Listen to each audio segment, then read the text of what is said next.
question is, when did it become okay for a woman to tell a man to tell us what a man is supposed to be?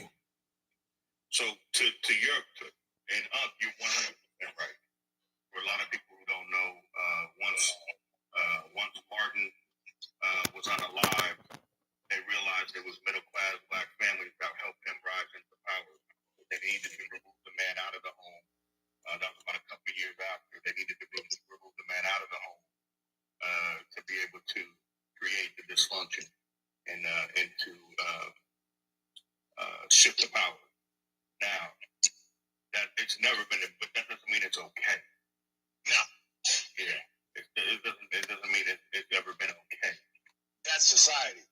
We've allowed the societal norms to dictate how we operate our homes, which is, again, we have to go back to how much we are influenced by media. And I don't mean just TikTok and all the rest. I'm referring to television, radio. Remember, back in the day, they had a whole radio broadcast, and people, when they were actually acting that it was the end of the world. And it was told that they were acting. People actually believed the world was about to end. And this is back in the 60s. It was a radio broadcast. And people were in panic. So we have to understand that we have to be careful that we don't let society tell us how to run our homes. And keep in mind, there's a reason why they show a commercial when they spend the type of money they do on commercials. So they keep throwing it in your face, give you a hint on how to do things and how to carry on in your life. Be very careful of that because, again, it's a subtle brainwash. And we've allowed television and media to dictate who has the say in the household. It's never been that way. Respectfully, if we want to talk about it from a cute biblical point of view, last I checked, when Adam and Eve fell, did God talk to Eve or did he call out Adam? Oh. He asked Adam, why are you hiding? It was both of them. But he asked why was he hiding, not why were they hiding? Because he was addressing the male. Not saying a woman has a lesser role. That's just the way it's designed. So we have to be very careful because that's what, from my personal opinion, we've allowed society to tell us who runs the household based on who's in the household as well as who's making the most money. I'm just trying to get some boxes together. Just bear with me, brothers. No, again, y'all keep going because I ain't even start yet. They cooking, man. They both hit it on the head. I can't even add nothing to that. They both summed it up. That's where it started. That's how it came to be this way. That's the devil's agenda too, man. Was to switch the roles, like the Baphomet thing. He wants the men to be acting like women and women to be acting like men, and it turns both of us off, and it turns the society on his head. That's why we got this confusion. He's the author of confusion. This is why we can't get it right. You know what though? Here's my thoughts though. The reason why it's women think that it's okay to tell us what to do because, like I said, first of all, what you said was beautiful, and I agree with that 100%. But there's a little bit more to it though. See, a lot of times they thought it became okay because they always want to add their 2 cents to something when it comes to us as men, telling us what we're not doing right. But my question is, how are you going to tell me what I'm not doing right if you're not a man? For the simple fact is like this: if I'm sitting there trying to tell a woman like, yo, I'm trying to do better, I'm trying to be better.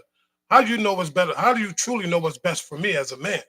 You only know what's best for me because you want me to do what's good. I gotta be my best or try to be my best so I can be better for you. It shouldn't be the simple fact is, I'm trying to do the best that I can, but my best ain't good enough for that woman. She wants a little bit more, so she tried to tell you, well, a man's supposed to be this and a man's supposed to be that.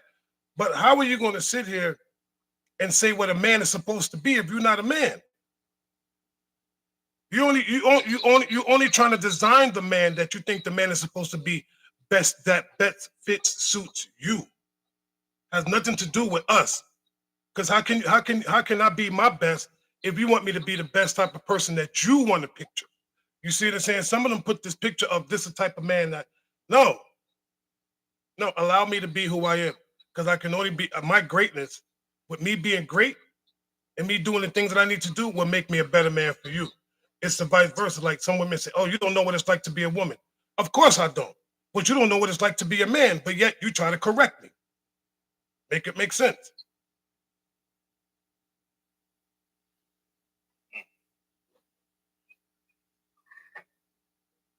It's a real thing already. I'm saying, do they not spin that narrative? Oh, you don't know what it's like being a woman. You don't know what we go through. This, that, and the third. I'm like, hold up. I never said I wanted to be like you. And I understand. I totally understand when I hear women say, I don't, of course I don't know. But at the same token, when we say you don't know what it's like to be a man, but yet you try to dictate and tell us what a man's supposed to be. Oh, a man's supposed to be a provider. A man's supposed to be, he's supposed to be this, that, and the third. A man is supposed to be all these immaculate things that they so-called, some of them try to find it in the Bible. And then some of them only see what they like. First of all, a man's not supposed to be like your daddy because your daddy was one way. I don't have to be like your father. I don't have to be like your brother. You have to accept this man for who the man truly is. Bottom line. Bottom line. If you can't accept the man for who he is and now you're trying to change him and you want him to be a certain type of way, then guess what? You need to go build you a robot. Go get you an AI so that way he can be everything that you want him to be. It's a fact. And if we're being honest, just to sum it up, man, really God provided everything for us in the beginning. So it wasn't actually our role to be a provider. God provided everything. Before that first fall of man, before our first slip up, God gave us everything we needed. So that was actually the intended design. The second. My question is this though. Why do people always think that I'm mad because I'm speaking? Like, I mean, first of all, women, get a grip. See, that's the problem right there. Once again, trying to tell a man what he is. Trying to tell a man what he is. Why are you mad? Why you just can't sit back and just listen and understand? See, the problem I see is with a lot of these women that they always try to challenge somebody. You want to be a man so bad? Like here's another thing that I find amusing. When, cause if you want to be a man, you can tell some of these women want to be men because they talk about I'm walking in my masculine. I'm an alpha woman. Aren't those? But aren't those male traits? I'm just saying. You rarely hear men talking about I'm walking in my feminine. You don't even hear a man really say you don't even hear a man saying I'm walking in my feminine. But you hear more women talking about how much they're walking in their masculine. Make that make sense to me.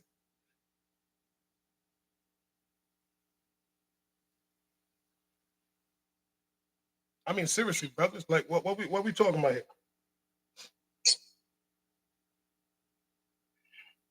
I think for whatever reason, at some point in time, as we started removing men from the household, I think we started creating these expectations. Not only did we remove men from the household, they removed men from the household, but then they started creating expectations that they knew the men would not be able to meet, and then they pumped that into the media and through movies. And so then there's a whole lot of these unrealistic expectations because the women are walking around feeling like a man has to provide this, and this, and most women that when I hear them talking about provide, they're not talking about true provision. They're just talking about how much money a man makes. So I think we have an unfortunate misunderstanding of what provision actually is, and within that, there's a lot of men out there who don't fit the bill for what I've seen that women expect. Brother Derek in the building. No, you're right. With that healing situation. No, what's up, Chef? Welcome in, my brother. Come on. Appreciate you bringing me up. Now you can speak. I'll give you the floor. Oh, no, y'all look, I'm letting y'all cook. I'm enjoying this fire. Yeah. Well, let me say this real quickly. You know, like let me give you an example of what we're just talking about right now. Like for example, got nothing against the system, but it's amazing that we've embraced as a culture Megan Thee Stallion. Last I checked, isn't a stallion a male horse? I'm just asking a question. I'm just asking. You know what I'm saying? So I guess Megan the gelding would no longer be. Okay, I'm gonna be quiet. No, we don't be quiet here. You know we don't. At the end of the day, I'm being facetious. I ain't being quiet. I'm asking a question. no, I get what you're saying. At the end of my thing is, and that's been embraced. right. So she's the female horse. But remember, all of her people got mad when they said that they were saying that she was a man dressed up as a woman. Like, let's keep it above. You allowed her to be called Megan the Stallion, not the female horse, the male horse. No, the thing that kills me is the simple fact that when you have some and I gotta say what I gotta say. Some women, like you said, they want to step in this male role, like you said, because of the family structure that the man had to step up. But you're not stepping into a man's role, and then you want to try to take on these things. But when it comes to it, if you truly think about it, a lot of these women right now, and I'm not saying all, but a lot of these women right now, they are out here really thinking that they are walking like men, that they can match a man's energy. There's nothing that a woman can do that there's nothing that a man can do that a woman can do.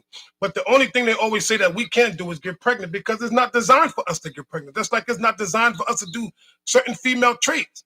But for some apparent reason, they want to sit there and want to take on these things and then telling us as men what we doing wrong. That's the problem that I don't get. How can you sit here and tell me something that I'm doing wrong if you're not doing anything right? Because the worst thing you could do is tell a man what he's doing wrong if you're not doing the correct things as a woman.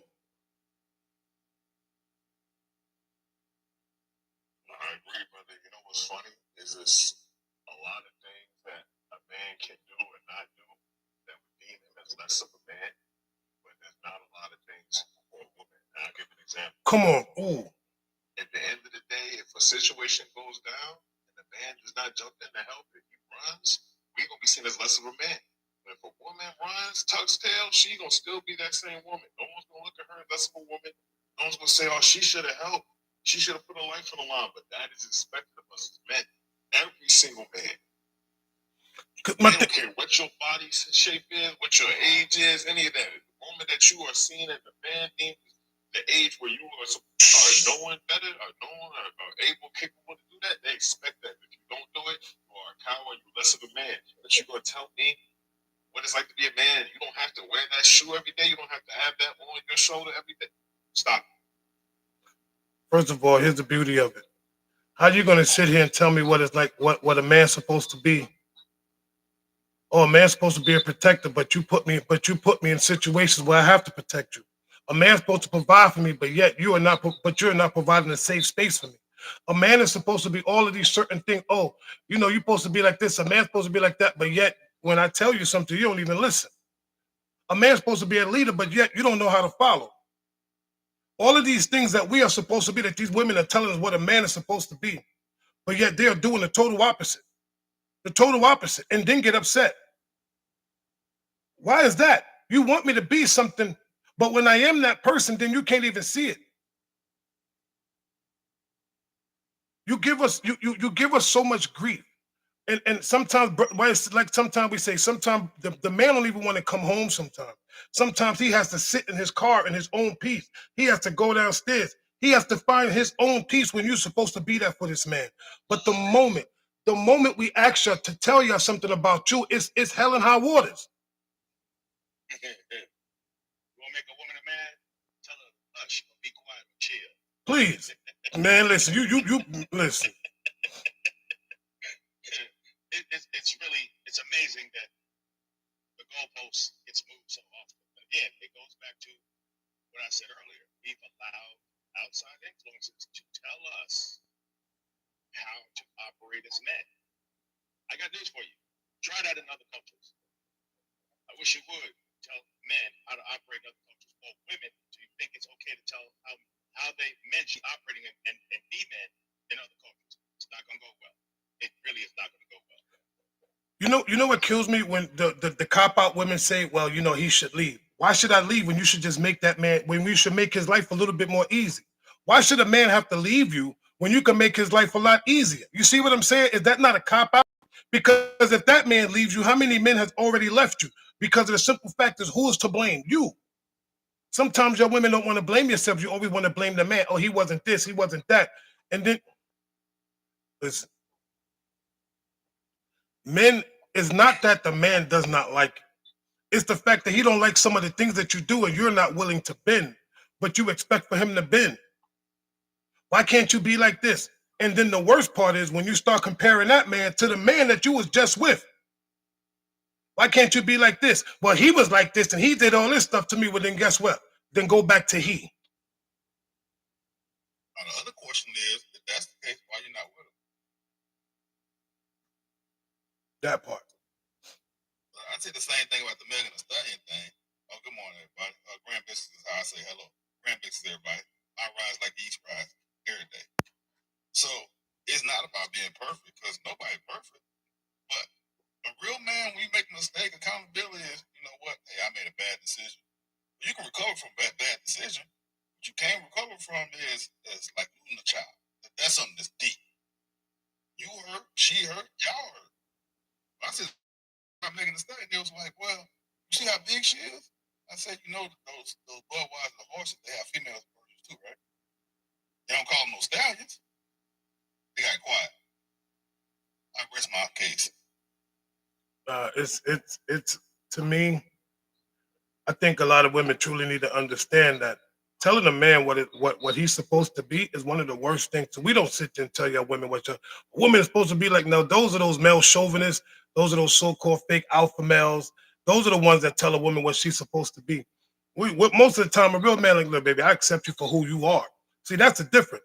Real men, masculine men, I ain't gonna say real men because we don't know what real men are, but masculine men of substance would truly tell a woman, sweetheart, I accept you for who you are. It doesn't matter what you have, doesn't matter where you was at, doesn't matter where you come from. I accept you for you.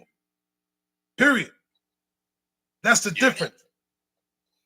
Yeah, I think you hit the nail on the head on there, right there, man. Masculine men understand that allowing a woman to be herself and loving her in her authentic self is what creates longevity, creates trust. I think it creates a lot of things, but I don't think we experience that quite often as men. You know, I feel like we're loved with conditions, and it's a condition that we provide something, whether it's peace, money, whatever it is. But I think it's just about adjustments. Do you care enough about somebody? It's not. I don't like to use the word sacrifice. I don't like to even use the word compromise. I like to use the word adjustment. Are we willing to adjust to the individuals that we care about's needs? You know what I'm saying? Are we willing to do that? We'll do it for our kids. You know what I'm saying? We understand what they need, so a lot of us will do it for our kids, but a lot of us will do it for each other. And I don't think that's fair for either of y'all to be in a situation where somebody is just not open and willing to make an adjustment. If they say they care about you, adjustment, I'm not saying make a complete change. I'm saying adjust a little bit. But a lot of times people don't feel like they're doing anything wrong, and then our experience doesn't get validated, right? So, I tell you, you made me feel a certain way, and then we end up talking about why you're upset about how you made me feel. We never deal with what we're doing and what we're feeling. And so, at the end of the day, it still comes down to a separation at home, a separation of men and women, and the ideology that somehow a man's worth is based on how much money he makes or what he can bring to the household, as opposed to is he protecting you? Is he bringing wealth in your spirit, in your heart? Now, here's the problem: some people, that's how they experience peace, is by a man providing financially, but that is an individual problem or an individual issue. That should not be the norm. And people should be working to get out of that, because you'll never see who a man is authentically if there's only one way that you see that he brings value to you. I'll land there. Listen, the thing I want some of these women to understand is this: when it comes to us men, we will love you. We will love you unconditionally, hands down, condition. Because the moment something happens, sometimes, and I'm not saying all of y'all, But some of y'all women got to understand this. When it comes to loving a man, we don't need much. We don't ask for much. But the one thing you can't sit there and do is try to predict on how we supposed to move. Like, why is it so hard for us to just be who we genuinely are? Because we accept you for who you are, but you don't. It has to be, he has to have this, he has to have that, he has to look like this, his body got to be like this. You know what I'm saying? What can he do for me? Because a lot of times we hear that, a man's supposed to be, he's supposed to make sure that I'm okay. He's supposed to be my protector. But it's so many things that we men hear, but we never hear what this woman is. I'm the type of woman that's going to be like this. This is my role as a woman. When it comes to my man, when it comes to a man as a woman, this is how a woman is supposed to be. Well, we don't hear those things. Oftentimes, a lot of brothers do not hear that. We hear the total opposite of what we supposed to be as a man. And then you try to transform your sons into what you want your sons to be as a man, instead of allowing that young brother to grow up and become the man that he's supposed to be for himself. Why do you think some of these boys have some of these feminine ways?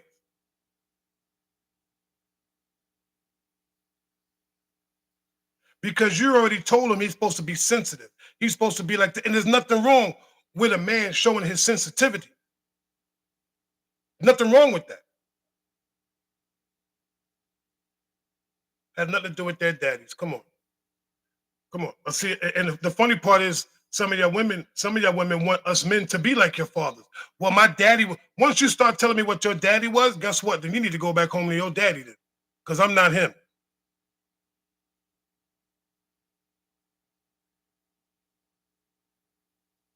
Here we go. Here they go with this damn that, I'm a woman. Don't blame that on who? If it don't apply, let it fly. Because if I say something and it hits you in a certain kind of way, then guess what? Then that's who you are. See, that's the problem. We all this is where the problem begins, when you have women that always want to sit there and say, that's not me. Don't say that. Once again, tell them what a man is supposed to say and how we're supposed to move and how we're supposed to think. Y'all are, is it fair to say that women are more controlling than men? I'm just asking now. Is it truly fair to say that women are way more controlling than men?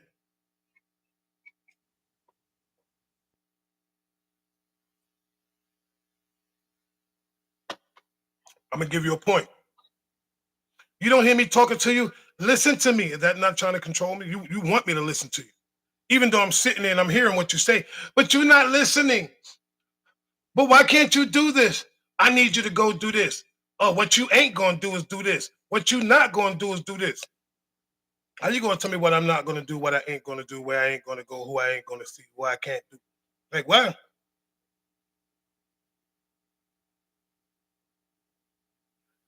Here we go. Another one talk about what are these men whining about? See, it's always them, it's always these. Come in here, ain't got nothing else better to do but to come in here and try to gaslight and try to come in and want to inject themselves in men's conversation. Because here's the beauty of it. A lot of times this is the problem that I also have, is the fact that women don't listen. They only hear what they want to hear, and then they be like, oh, here you go, some hurt men. None of these brothers up here hurt. None of these men up here hurt. We're just telling you what we hear and what we see, but y'all can't accept it. Y'all don't want to accept it. That's the problem. Y'all only want us to see what y'all see. We can't look through a woman's lens. But we want y'all to see us for who we truly are. But it's always the ones that come up here. You know why, brothers? Because these are the same women that try to control their men, that tell their men what to do and tell a man what a man's supposed to be. When you see a man walking and holding his woman's purse, hold my purse. A man's supposed to do this. A man's supposed to open a woman's door, but also a woman is supposed to be in her feminine. A woman is supposed to be, she's supposed to know how to take care and cater to her man. The same way you want this man to cater and take care of you. You know, when I stopped listening to a lot of this stuff, brother, I always mention his name, and I'm gonna keep saying it. I don't care if you get tired of hearing it. But I heard about Nora Vincent. Nora Vincent, I want ladies to look her up. She was a hardcore feminist. She believed that men had it easy, etc., etc. She impersonated a man for 2 years, and she found out she was completely wrong. She actually started to grow a disdain and a dislike for a lot of women. And she unalived herself not long after going back to what she was supposed to be. Stop dressing like a man. But again, we know a lot of women have a hard life as well. We're not sitting here making it, but to sit here and try to tell us what we are supposed to be is one thing to say what you want from us. That's another thing. But to tell me what a man is and you never walked a day in our shoes, had to deal with any of the issues that we have to, we're not listening to that. Yo, do you hear these trolls in here? some chick butterfly says, so let me go back to what this clown said. She said the host is miserable. Listen, you wish I was miserable. That's the part. And then got a follow-up. Then got a follow-up. What was the other one? Trisha. Yeah, agreed. I bet you do agree. Because y'all both miserable. You know why you're miserable? You're miserable in your home. You're miserable because your man don't really like you. Your man out there doing other things with other women because other women are making him happy because you making that man miserable. Your lives are lonely. Either that or you trying to say, oh, I don't have no man, but you probably one of the women that date your accolades, think that you don't need a man, struggling to get your oil changed. Brother come and ask you, ooh, can I pump your gas? I don't need no man to pump my gas.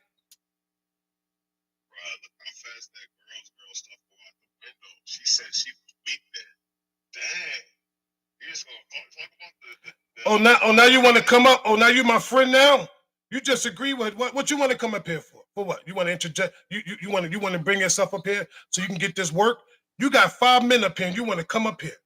Make that make sense. You're the only woman that want to come up here and for what? Because you want to be seen? See, once again, that's the problem. If you ain't got no questions, you can't come up here, sister. Bottom line. You're a strong woman. So keep your strong ass down there and go lift some more weights then. That'd be killing me. I'm a strong woman. How strong? Yeah. You know what the problem is? You so strong, men run away from you. And how are you strong, but you run away from accountability? How all these women are so strong, but they cannot handle the truth. And let's just be honest, we don't want to talk about weak because a lot of times, majority of the times, I hate to take it to this, but we just gonna have to do it. I see. If it comes to certain situations, and y'all know what I'm talking about, that's not something that a lot of women want, and we don't want that. No one is sitting here like, why are we having this pissing contest? Like we're supposed to compliment each other. I'm not sitting here trying to compete with y'all. Maybe I'm trying to compete with the man that I was yesterday, but that's crazy. To call that woman weak and you have no idea what it's like to be a man yourself. Because that's but brother, this is what they want to do. They want to come on. These women want to come up here because they see men. Some of them, and I'm not saying all of y'all. We want to thank the ones that are listening that understand where we're coming from. But you got some of these broken women who don't know how to talk to a man, but want to interject and then want to try to match a man's energy with her nonsense. We're not here for that. If you can't understand what some of us men are saying and where we come from, then guess what? You got a problem, which means you never listen to your daddy. You never listen to any man in your family. You always thought that, oh, I'm this, I'm that, I'm this, I'm that. It's not about you all the time. You are not the prize, sister. Because if you was, a man would have chose you. But you ain't even a pick me. You got skipped and you keep getting skipped over. You probably lay on your back, let dudes run up in you, and then you get mad because you got, oh, I can't believe, because you got ghosted. What's up, bro? Yo, what's up, Cherry? Yeah, I'm just saying, today is the day. It's Friday. They're gonna get this work today. All I want to say is, man, you're going to mess with a lot of dudes Friday night special, man. You need to listen to your lady, do what she say, and don't you dare raise your voice behind the needle. Cherry, don't do that. Don't do that, Cherry. Don't do that. Not today, bro. You need to draw her bath tonight and drink the tub water when you're done. That's you. Matter of fact, here's a straw. Here's a straw. Use this one. Not your boy. But you make a solid point. But like I say all the time when we be having these conversations, is it's a way to talk to a woman. Like a lot of guys want to talk straight to a woman, like how you talk to a man. I know we had these conversations with Kay and all of them. And I used to say it all the time. He may want to hear it. I say, you know, I ain't gonna lie to a woman. I ain't gonna tell her the truth either. You gotta be tactful. Women don't like the unadulterated, unfiltered truth because it doesn't feel good, and they be trapped in their feelings. You see what I'm saying? So a lot of times, you know, the truth when it's not laced with a good feeling, they don't want to hear it. Ask any pastor. You see what I'm saying? That's why they don't have the fire and brimstone talk the way they used to throughout the churches, because it doesn't feel good and it doesn't get the tithe offering paid. You see what I'm saying? That's why they moved to prosperity preaching, because it's more palatable. I'm not saying it's right. I'm just giving an example. So, you know, yes, a woman should be supportive of a man. She should also, you know, say have some discernment on who she's talking to and what's his purpose in her life.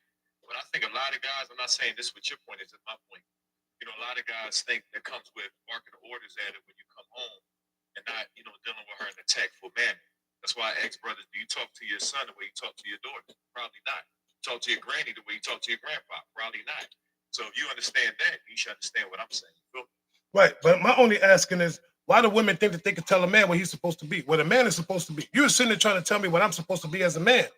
Because the reason why women do that is because she got to test you. They know they can't beat you with brawn, so she got to make sure. I don't think it's innate. I don't think they sit back and say, "How can I aggravate this dude today?" Some of them probably do, but I think most women don't. I think most women want to be reassured most of the time. I think it's part of, you know, that cycle of, like, you know, I'm not making excuses for. I'm just saying, like, I grew up with my mom, my sister in my house, so I had to like figure it out fast. Yeah, you see what I'm saying? And I'm like, well, you know what? I could be nicer to my sister. I'm just using that for an example, like why I think these things. You know, my mom's excitement. You know what I mean? When she get her hair done, like it's like if I don't say something about my mom's hair, it's just gonna linger over her head. Well, son, do you like my hair? And it's like, well, you look beautiful. You know what I mean? And women appreciate things like that. I think it's just part of the nature of a woman, brother. I mean, be honest. Nah, man, I'm not giving them that much power. They ain't getting that much kudos. They're not getting that much kudos today. Hell to the no. First of all, you listen, you chose to be with me. Now you want to question my manhood and you want to tell me what I'm supposed to be as a man. But why do you want to test somebody that you already with? You should have test drove the car. Don't test me. I don't think they doing that. I think how you did. I got an uncle, right? And he's very, I mean, even with me, he doesn't curse. That's one thing. My uncle never curses. If he cursing, it's probably one curse word, then he get back to not cursing. Look, here we go. Every time he's dealing with a woman, I mean, I can't say, I did still a page on it. Every time he's talking to him, it's sweetheart. It's like, it's very disarming. So I think, you know, women feel justified in keeping a guard up, even within a relationship, because they don't want to feel controlled. They want, you understand? I don't know if I'm making sense, but I'm trying. But here's the funny part. So we got another one talking about the host didn't get none last night. Yeah, but you got too many here's the funny part. I didn't get none, but you got too many ran into you. Next, you want to play? I'm telling you. I'm crying. Oh, I'm not aggressive at all. Look, you hear what they be saying? Wait, I love these comments. Somebody else. The host is aggressive as fuck. That's scary. You know what the scary part is? The way that you be laying on your back and the way, listen. Scary part is the type of dude that you be choosing. See, what y'all don't understand is this. If you don't understand how I talk, guess what? Ain't no tone policing over there. If you don't like the energy that I'm giving, then guess what? You're in the wrong place. Nah, no. I'm very rude. I'm very rude. You don't like it? Oh well. You want to come into a man's space and want to sit here and try to dictate and want to tell me and tell me how mad I am, all this other stuff. I'm not mad. This is how I talk. Nah, you're a solid guy, y'all. Yeah, that's what you said, Cherry, and like I said, my grandmother, and we already know, B. That's just like you said. That's your tone. That's when you speak. My grandma used to always say, "It ain't what you say, it's how you say it." And I do agree with delivery meaning a lot. So I'm not gonna talk to. I would never talk to my wife the same way I talk to my brothers. But the thing is, I'm gonna be honest with her the same way I'll be honest with my brothers as well. And I always say this to a lot of women just to gauge where they at. Would you rather someone offend you to heaven or flatter you to hell? And that's the problem that we got with a lot of women. And I say a lot of men as well. A lot of people would rather be they'd rather be flattered to hell than offended to heaven. Listen, these women want these soft-spoken ass men to sit here and cater to them. I'm gonna keep it a buck. They want these men to make them feel like they the greatest thing since fried ice cream, but yet they turn around and talk to men as if we are crap. Like we ain't nothing. Like we gum underneath their shoe. And the moment a brother like me that they never known before come out and speak the way I talk, now all of a sudden he's rude, he's aggressive. But what about the way that you be cursing your man out? What about the way that you be all up in your man's face, putting your hand in his face, trying to match his energy?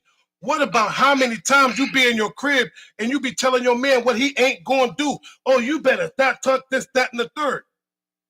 Do the doggone math. Nah, bro, I'm not. They not getting no pass today. I'm not here to put no butter on nobody's grits.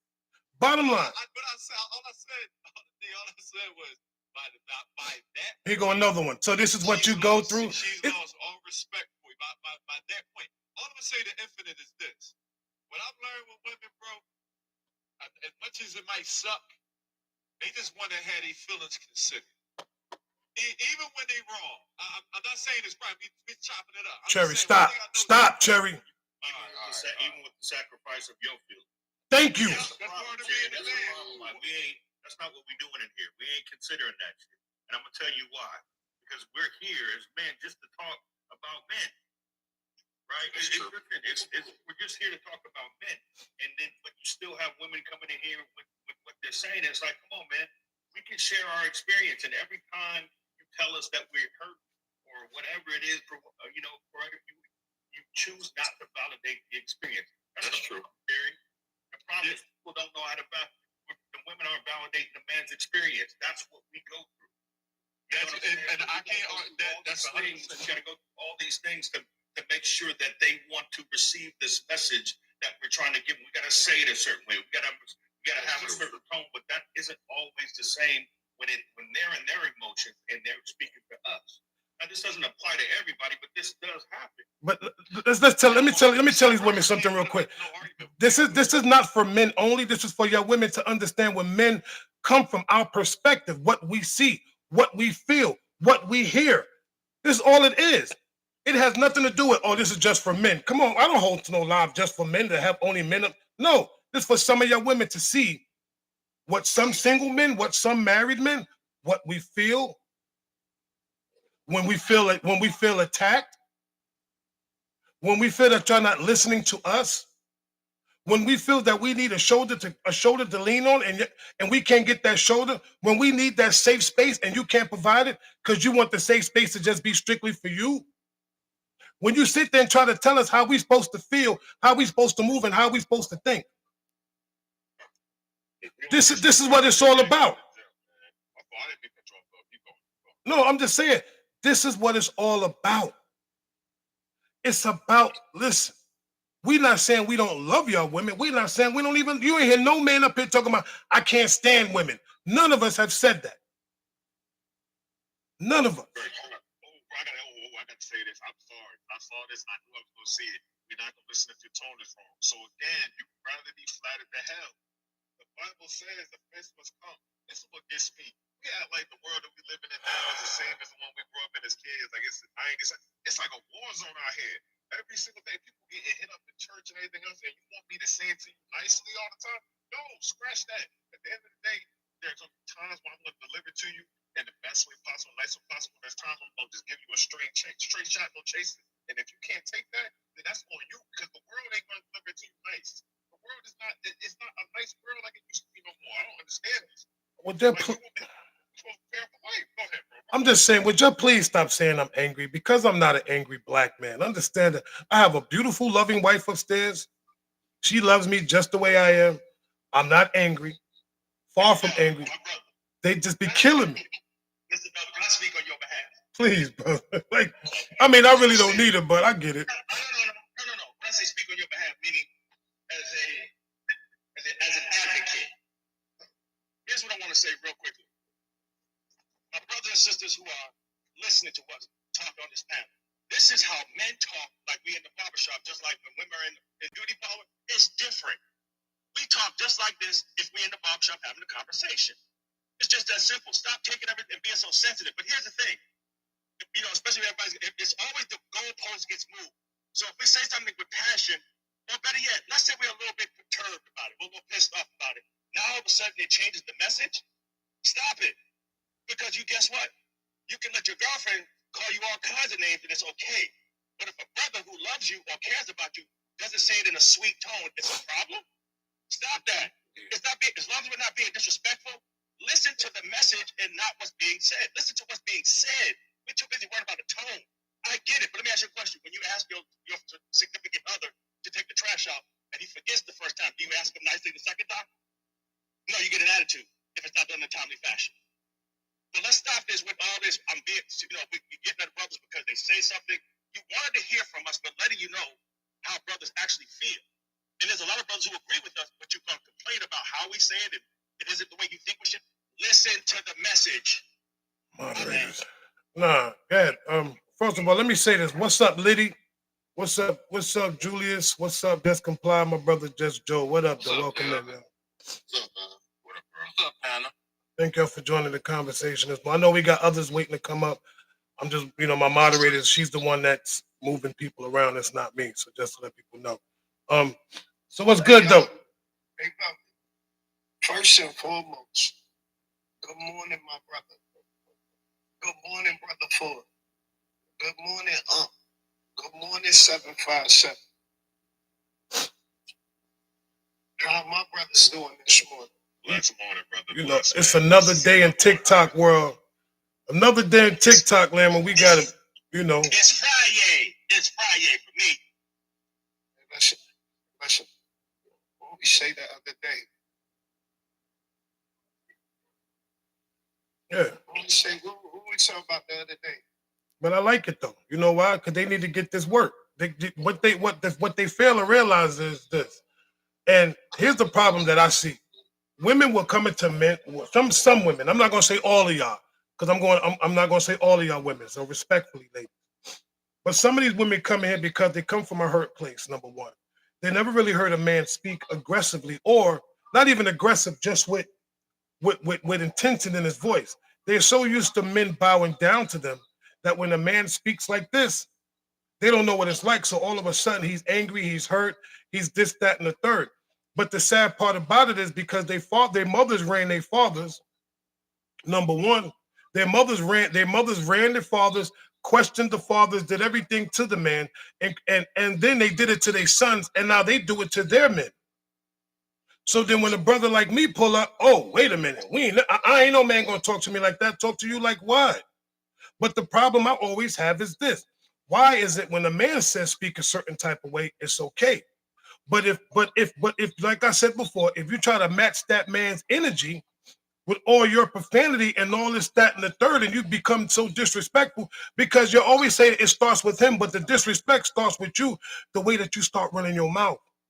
The moment you feel comfortable to tell your man to shut the F up, the moment you feel comfortable when you start your little complaining about certain things, like my brother said, that you didn't do because he didn't take the trash out, now you want to get mad. Now all of a sudden the real you comes out. See, sometimes you always want to sit and say, oh, the man comes with his representative, right? But don't some of y'all women have representatives as well? Because you start off sweet and then all of a sudden all this nonsense start happening when a man does not bend to your will or start moving in a certain type, in a certain caliber. Now all of a sudden you want to get in your feelings as a woman, and then guess what? The real you comes out. Now you start cursing at him, doing this, that, and the third. I'm going to say this to some of you men. Real talk. Start doing research on the woman that you're dealing with. They want to do background checks on us. Start doing background checks on them. Because sometimes we don't know the type of women that we getting with, but we take them at face value. Hey, look, so these women want us to stop talking the way we talking, right? Stop catfishing. Give a man a choice to see what you really look like. I'm talking about internally and externally. Stop catfishing. Stop coming out in the street like you a Halloween costume every day. You talking about you want somebody real, act real. Not even act real, be real. Like, I'm tired of these Halloween ass chicks, bro. Hey, look, excuse my language, bro, but I hear you. But there's a lot of Halloween ass chicks out here walking out here every day. Even sometimes, you know, the woman that we attracted to. But y'all want us to stop talking to y'all crazy. Stop catfish. You know what's crazy, bro? I just want to say this. Now, ladies, we listening to y'all. We read the comments. We listen to the women in our lives. Life is about balance. Life is about balance. Everything cannot be delivered softly the same way everything can be delivered harshly, but it is about balance. When you do not walk with the balance of life, you'll set yourself up for failure. If you think about war, war is not always going to be running guns. Sometimes it's tactical. Sometimes you're going to have to actually be more tactical, but at the end of the day, it is balance, man. You can't always just have things one way because that's not how life is. You're not prepared for life if you only go in force or if you only go softly. If I could piggyback off of what 757 just said, like I agree 1000%. So, you know, like I you gotta be careful of the energy you give. Like, you know, like Velvet, to be basically because of how you come on. You know what I mean? That nobody taking the time to know who you are or to know or to look past. Because I have a sister that is it's almost exactly like you. She gonna give it to you raw, no cut, no chase, right? And if you if you're paying attention to just how she talks to you, you're gonna get offended. And the younger me used to get offended all the time, like, yo, who you think you're talking to? You know what I'm saying? But then as the older me started to pull back from that and just realize, yo, that's just how she is. This is who she is. I can't look at how she's saying stuff. I gotta look at the overall message so that way she and I can have the relationship that we have now, where it's like, okay, it's no longer offensive to me the way you coming at me because like we used to go at it like bulls, you know what I mean? Like, yo, you ain't gonna just talk to me any kind of way. Like, give me some damn respect. But and I was missing her whole message in the fact that her approach was a certain type of way. So I say that to say that, you know, regardless of what, there are just certain people that just going to naturally be offended by certain approaches, regardless of how well spoken you may be, how nice you put the message or whatever it's like that, because their spirit can't line up with yours in the right type of way. And that's just Look, I'm sorry, go ahead, Joseph. I'm sorry. What's up, bro? What's up? You know, I find this very important because if the person cannot righteously discern from a person operating in anger versus operating in love, that's a them problem. Velvet passion that is organic to who he really is. But it only causes a problem when a black man says the quiet part out loud. If I was just a YT person who's a boss saying the same thing, it could be accepted or received a little bit different. But that's a them problem. Because why is it only tone police now black men are operating in boldness and passion and authenticity? Why is it now triggering you? That's a you problem. Go to therapy. Instead of being in the comments, you know, you can't call 1-800 the helpline and go sit under the counselor to understand why when a black man's operating his truth, why they offend you so bad. Why do it cause you to have emotional fragility? Go to therapy. Go sit under the counselor instead of sitting in your feelings. Because you should be righteously know how to discern the difference between fruit and emotional. You want everybody to appease your emotions, but not tell you the truth. That's a you problem. You don't want genuine love. You want carnal. You want enabling. You want someone to appease, approve, and acknowledge your feelings. It don't work that way. This ain't working. Life don't work the way that you want it to work. Don't tone police me. Go to therapy. I landed. See, I want to say this, right? You know, it's a good conversation, and Ford and Velvet definitely gave me something to think about. And I'm standing here. Like I said, my life, I'm my own mind. I'm not going to tell nobody what to do. I'm talking about my own life. I don't pay attention to women too much. I'm too busy running men. And that's not no flex, it's telling the truth. I believe Like, cause I'm wondering where is it coming from. So this is the position a lot of women pushing back. In my mind, accepting who I am as a man. If that makes any sense. Within a relationship, outside of a relationship, even with my business practices, it's like I don't like to hyper focus on them because they're gonna be who they are. And my job on the planet is to attract the proper women, the proper woman into my life, and not no climbing the bed type energy. I'm saying the type of women I want around me are repulsed by women that we're talking about. You understand what I'm saying? And the only way I'm going to have that energy is if I carry that within myself. So I'm not talking about anybody.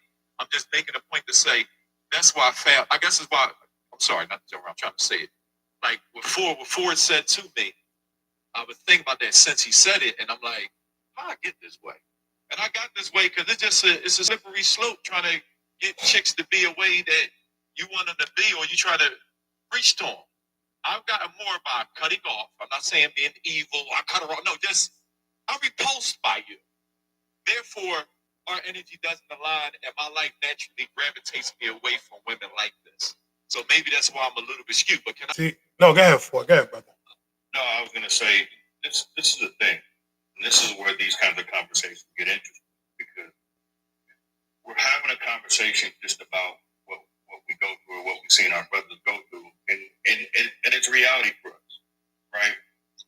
That doesn't mean that we step out of here and we go treat people any kind of way outside of here. This is a conversation for this area, right?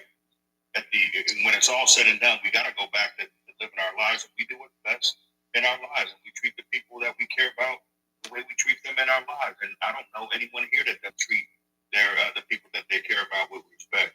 The thing is that sometimes the message is going to be it's going to be hard for some people. If I'm getting ready to walk off a bridge, I don't want someone to quietly tell me, "Hey, you're going to walk off the bridge." I would rather somebody yell, "Brother, get your ass up off that bridge." Yeah, it may not. They may be yelling at me. The tone may not be what I like, but hey, it can still save my life. So my point there is understanding the message.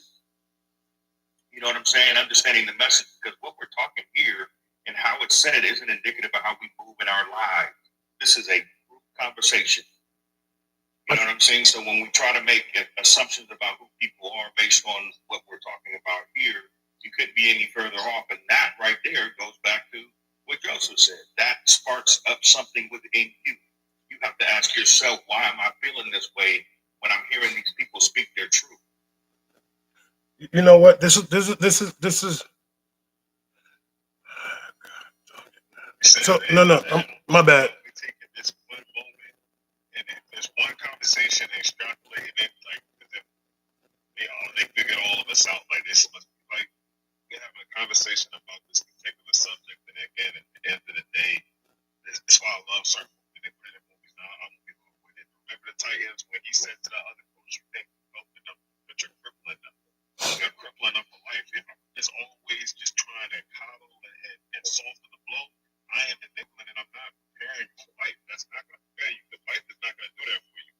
It's not going to do that for you. And it's not saying I'm going to yell and I'm always going to. My grandmother sometimes when her tone will get a little bit louder, and she might even use a point of view, but she was one of the sweetest women in the world. When she passed, there was not an empty seat in that pew because she always did it with love.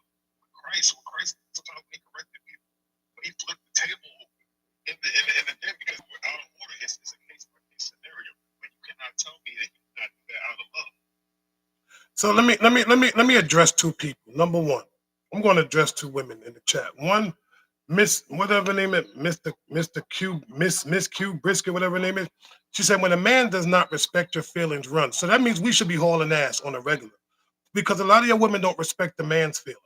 We always respect your women's feelings. The majority of the time we do. But when it comes to our feelings, y'all don't. That's why we don't have a safe space.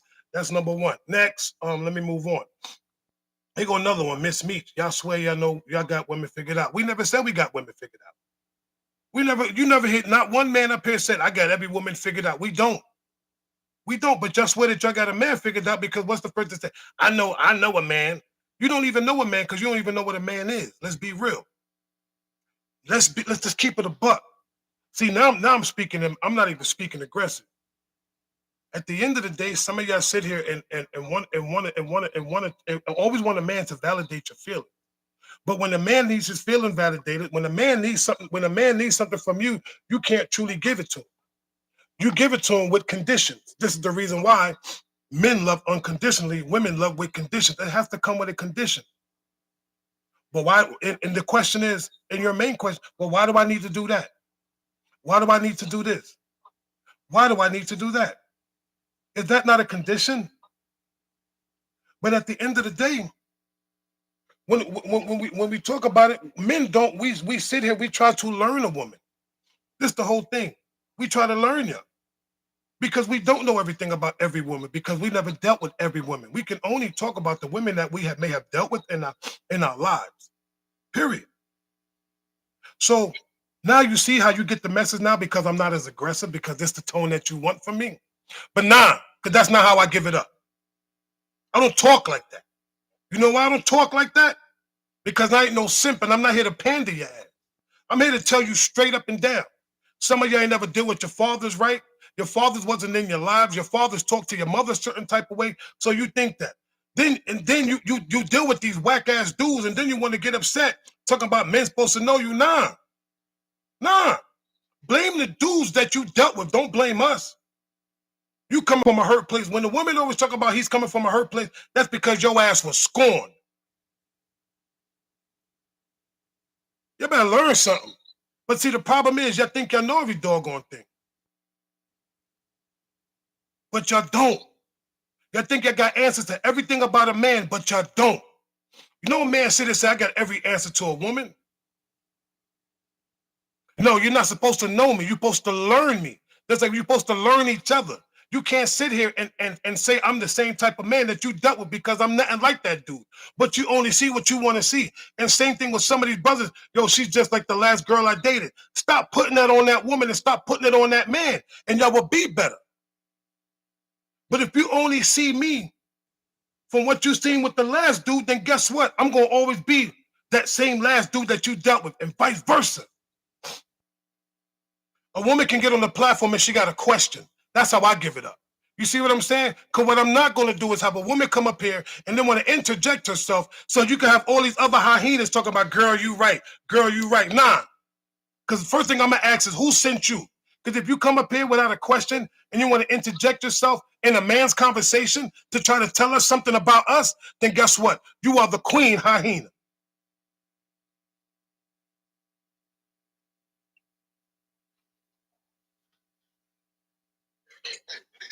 When they see everyone with the same lenses, that let me phrase this.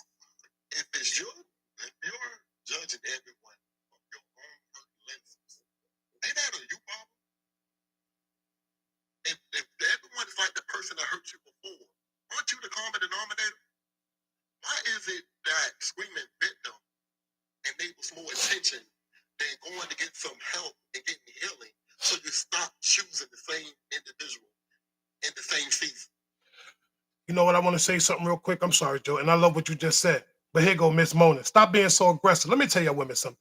You don't like a man talking aggressive, but you want a man to be aggressive in the bedroom. Make it make sense. You can't have one without the other. You don't want a man to talk to you aggressively, but you want a man to pull your hair, choke you out, spread your legs, smack your ass, pull your hair while he's tapping it from the back. But you got the audacity to tell a man not to be aggressive when he talks? Make it make sense. Halloween. And look, I don't know who said it earlier, but I mean, you got a panel full of men. There ain't nothing but testosterone going on. So this is what it's going to be. Like, this is what it. Like, if you get uncomfortable, you know what I'm saying? That's a you problem, as Joseph said. Like, that's a you problem. What is it about? What is it about conversations? And especially a lot of the time, the conversation don't have anything whatsoever to do with the person that is having the most objection. The conversation ain't got nothing like it. Ain't nobody directly like directing anything directly at a particular person. Like, so and so this and this and this and that and the third or whatever. So if you feel attacked or if you feel like there's a issue, I think Malcolm X said it best. You know, a hit dog will holler. You know, or to fall down. You understand what I'm saying? So at the end of the day, it's like this, right? If the shoe don't fit, then take it off. You know what I'm saying? Like at the end of the day, we talking about honorable, righteous women, or we talking about some 304? Like I look at like, why would I spend my mind on what I don't like? Like how Cat Williams posed, if YT people don't like black people, then why are they focused on them so much? So that's where I was coming from when I spoke the last time. I don't focus on what doesn't please me. Do I see it? Do I recognize it? Yes. Do I deal with it? No. And that's how you make yourself have a good life. And I'm not talking to them. I'm talking to anybody that's listening. Just a life principle I roll by. So when it don't feel good, how can it be good to me? Now, I know on the women's side, like, yeah, that's what they try to say. But at the end of the day, we talking about walking in the path for truth, for honesty, and righteousness. So if I'm not on that side with you, then we wasn't going to have nothing from the get-go. You understand what I'm saying? Listen, they want us to be so. Here's the. I'm gonna be honest with you, and this is just, you know what, I'm me. Bottom line, so many women right now want men to be so super soft and so super sensitive, so they can be extra hard. They want it. A lot of them actually, and I'm not saying all of y'all, but a lot of these women want to be in a man's position. They want that man's role so bad. They want it. They want it. They want that role, and in the moment that they get it, they can't handle it. And you know the crazy thing about that, Velvet? Like the roles have been reversed. Remember back in the day when what's old boy name? Rob Tresvant saying sensitivity, and that it was like, man, the dude crying and you know all that other stuff, and he was soft or whatever else like that. Like you know, again, they used to say all the time that they didn't want men that were so rough around the edges. You know, you wanted your man to be able to listen and this, that, and the third, or whatever. So that now, all of a sudden, if you have a voice, now if you say, yo, I don't like certain things, I don't like this, I don't like that, I don't like how you behave.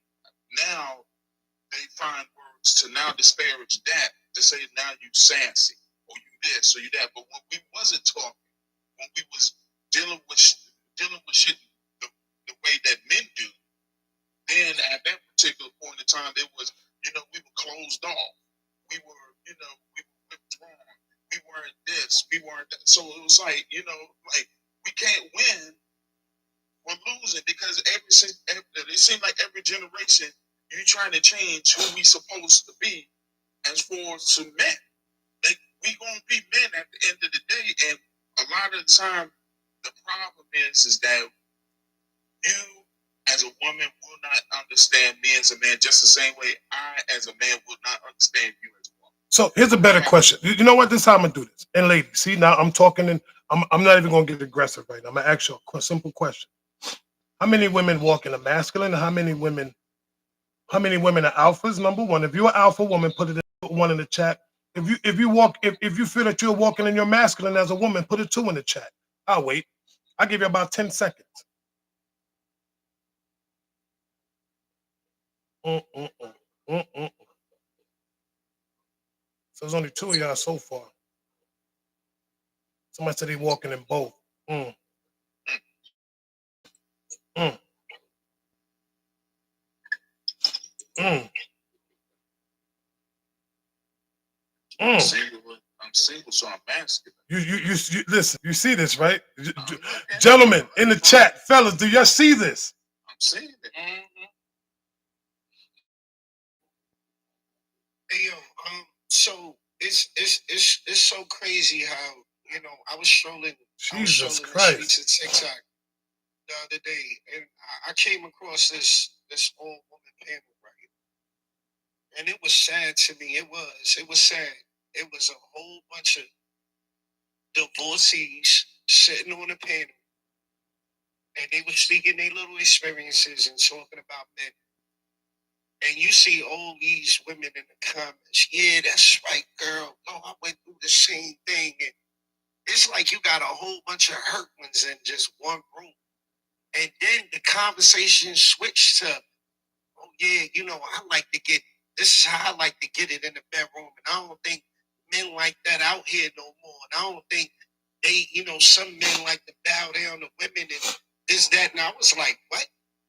I was like, yo, it's okay for these women to be over here talking about us men. But when we have an all men panel like this and we not even talking at y'all or about y'all. We just talking about what like what's real. But it's okay for y'all to do it, but it's not all right for us to do it. You know what though? Here's the funny part. When it's always women that always talk about you don't like women, but guess what? You don't like men. So you got to reverse that. Everything that you say, because see, men are rubber, you are glue. Whatever we say, bounce off of us, it sticks right back to you. That's an old joke. What's up, brother Ford? The thing when I asked that question, right? Because I overheard some women talking about how they have to be in a masculine and I'm walking in a masculine trade or I'm an alpha woman and all this other stuff. There is no such thing. You could never, ever, ever, ever, ever, ever, ever, ever, ever, ever walk in a masculine trait. It is not designed for you women to be masculine. Just like it is not designed for any of you women to be alphas. So to even think that, which means, guess what? That you would sit there and try to match a man's energy because a man is a masculine man versus a masculine woman. It don't even sound right. This is the reason why a lot of y'all try to challenge the men that y'all deal with or the men that y'all dealt with. And the problem is, you think that you're these masculine women because of your accolades. Oh, I got degrees. When you start trying to match a man's energy, you are just a woman who had to handle her business. You can be a strong woman. I would rather you be a strong black woman or a strong woman than to turn around and call yourself masculine or an alpha. What man want to deal with you? Think about it. What man would want to deal with you? That part right there. Ain't no man. Come on, we gonna turn around. Oh, so what? I'm a masculine woman. I'm a masculine woman. You know what? Then keep your masculine behind over there, because ain't no man want that. Do they even know the meaning to that? Because I seen a comment saying, "Oh well, what about sports? Like they do a lot of things that men do in sports. We're not talking about sports." Hold on for a second. If a man calls you strong, he doesn't look at you as you masculine. You are a strong woman. You are handling your responsibilities. I have a strong woman upstairs. My wife is strong.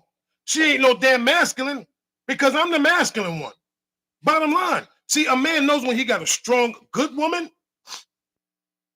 We know these things. We see them. We love them. Those are the ones that we attract to. Don't say that again. We don't marry them other ones that think, oh, she's an alpha, this, that, and the third. We don't marry. Men don't marry masculine women. We don't. That doesn't, they don't equate. The two don't equate. We're always going to butt heads. There's going to be way too much aggression in this household because I can't get my point across and you can't get your point across. So we're going to be stubborn. But if you're strong, that means you got my back. That means that you can speak with my voice when I'm not there, and I'm okay with it. I know that the foundation that we have built will not crumble with the absence of my presence. So therefore, yeah, I need strong. I don't need masculine. If you're masculine, you're gonna be single. Listen, we don't sit there and be trying to, and we don't want nobody that's going to try to match. All we want you to do is stay in your feminine. Now, if you are a strong feminine woman, listen, that's even better. But men do not. First of all, I have yet to hear a man label a woman, yo, she's masculine as hell. No, but he would never call a woman masculine. But that was women doing that. Women started calling women masculine. And women started talking about, I'm an alpha woman. I'm an alpha woman because I handle my business, because I pay my own bills. I got my own house. I got my own car. I don't need a man. I'm an alpha woman. That does not make you an alpha woman. That just makes you a single woman who handled her responsibilities and did what she had to do to get what she needed to get because she didn't have a partner to help. To you know what I'm saying? Right. That's all it is. I say it all the time. Y'all know I got my daughter. I had custody of my daughter since she was 7. At no point ever in this life, nor the next one, would I have ever said while I was taking care of my daughter that I was in my feminine energy. What the hell you mean? No, I was a man that was taking care of my daughter because she needed me to take care of her, and whatever I did for her was me being a responsible parent. Period. So let me was taking her, let me explain to some of these people what I'm sorry, I don't mean to cut you off, my brother. I'm so sorry. Let me explain to some of your women what an alpha male is, so that way y'all can look out for these type of men. Now, this is brothers putting y'all on game. An alpha male is totally different from a masculine man. The alpha male doesn't really care about what your thoughts are. The alpha male, he wants to run everything. My house, my rules. Where you going? You got to tell me everything that you are doing, where you're going, all of these things. I come first. Point blank, period.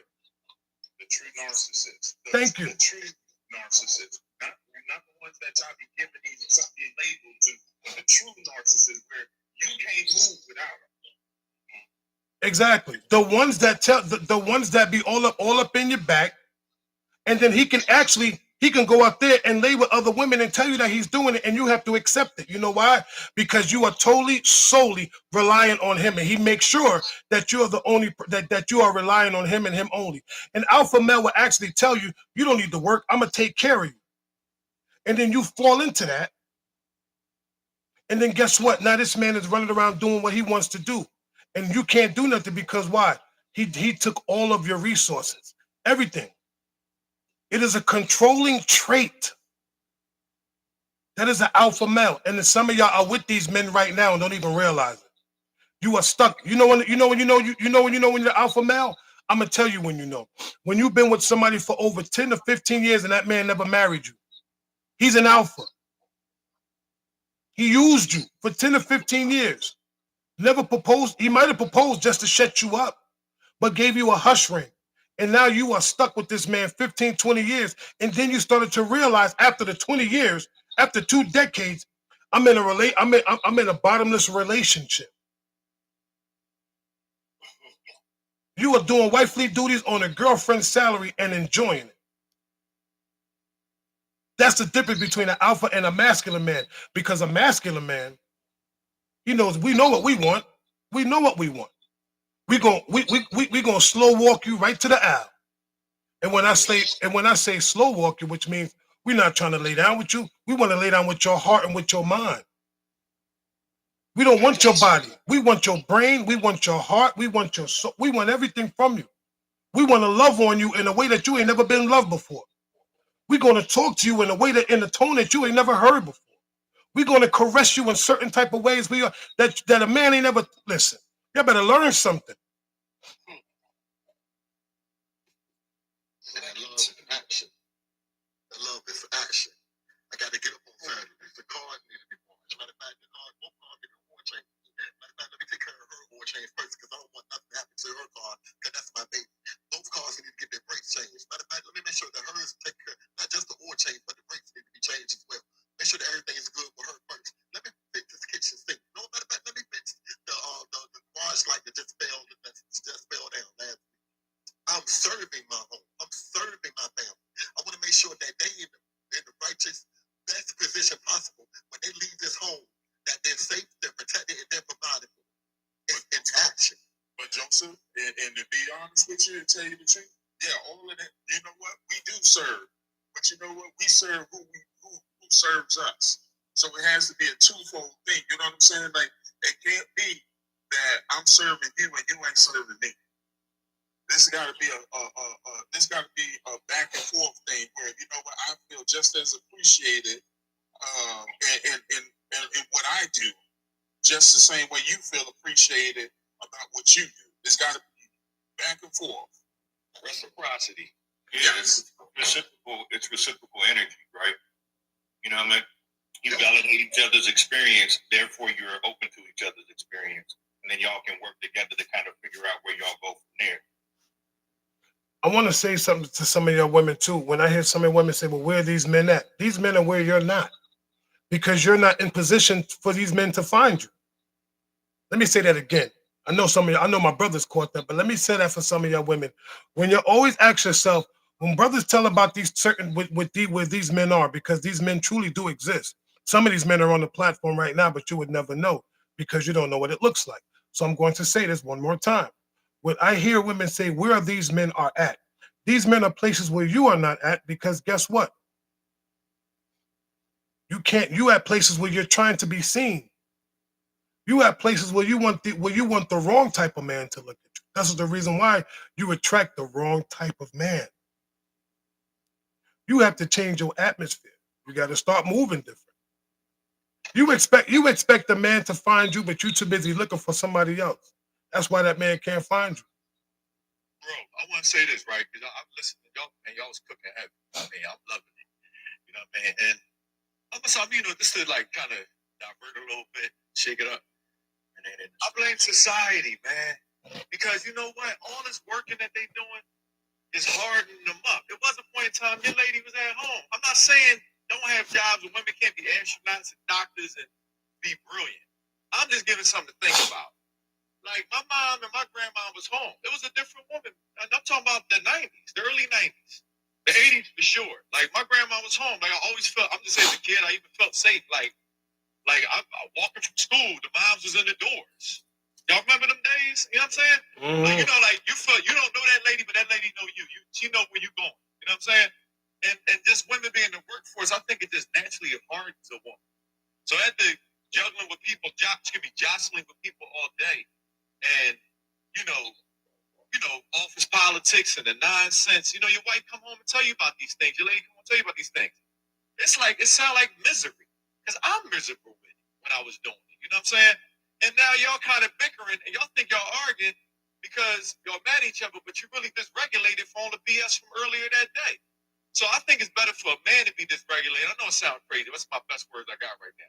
No, listen, that's your thoughts, brother. And I'm not here to tell you that you're wrong. No, come on, you know I love you both. No, you gotta listen. This is a place where brothers can say what they need to say, and I'm not gonna sit here and tell you that you're wrong. No, but I also know you're a smart man, and I value your opinion. So I'm just talking to everybody, like the world and you.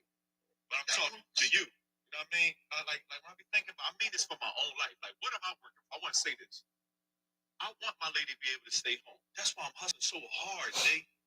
Like, stay home. Because I hate them too. I go out there and that don't mean be unproductive. You see what I'm saying? Like, a lot of people think when you say stay home, they say my grandma was productive. My mother was productive. Still is. You know what I'm saying? But you know, once you add that extra ingredient of the world, people that she don't know, like, is we really protecting the last name of what we're trying to have here? So I work twice as hard, and I've had men. Mr. Bonet is one of them. Was my former coworker, God rest him. I mean, he worked 2 jobs. He cleaned floors at night, and in the daytime, he's a stationary pool operator. And he had 2 retirements coming. And you know, he broke his lady off. A lot of people think staying home. I'm about to shut up.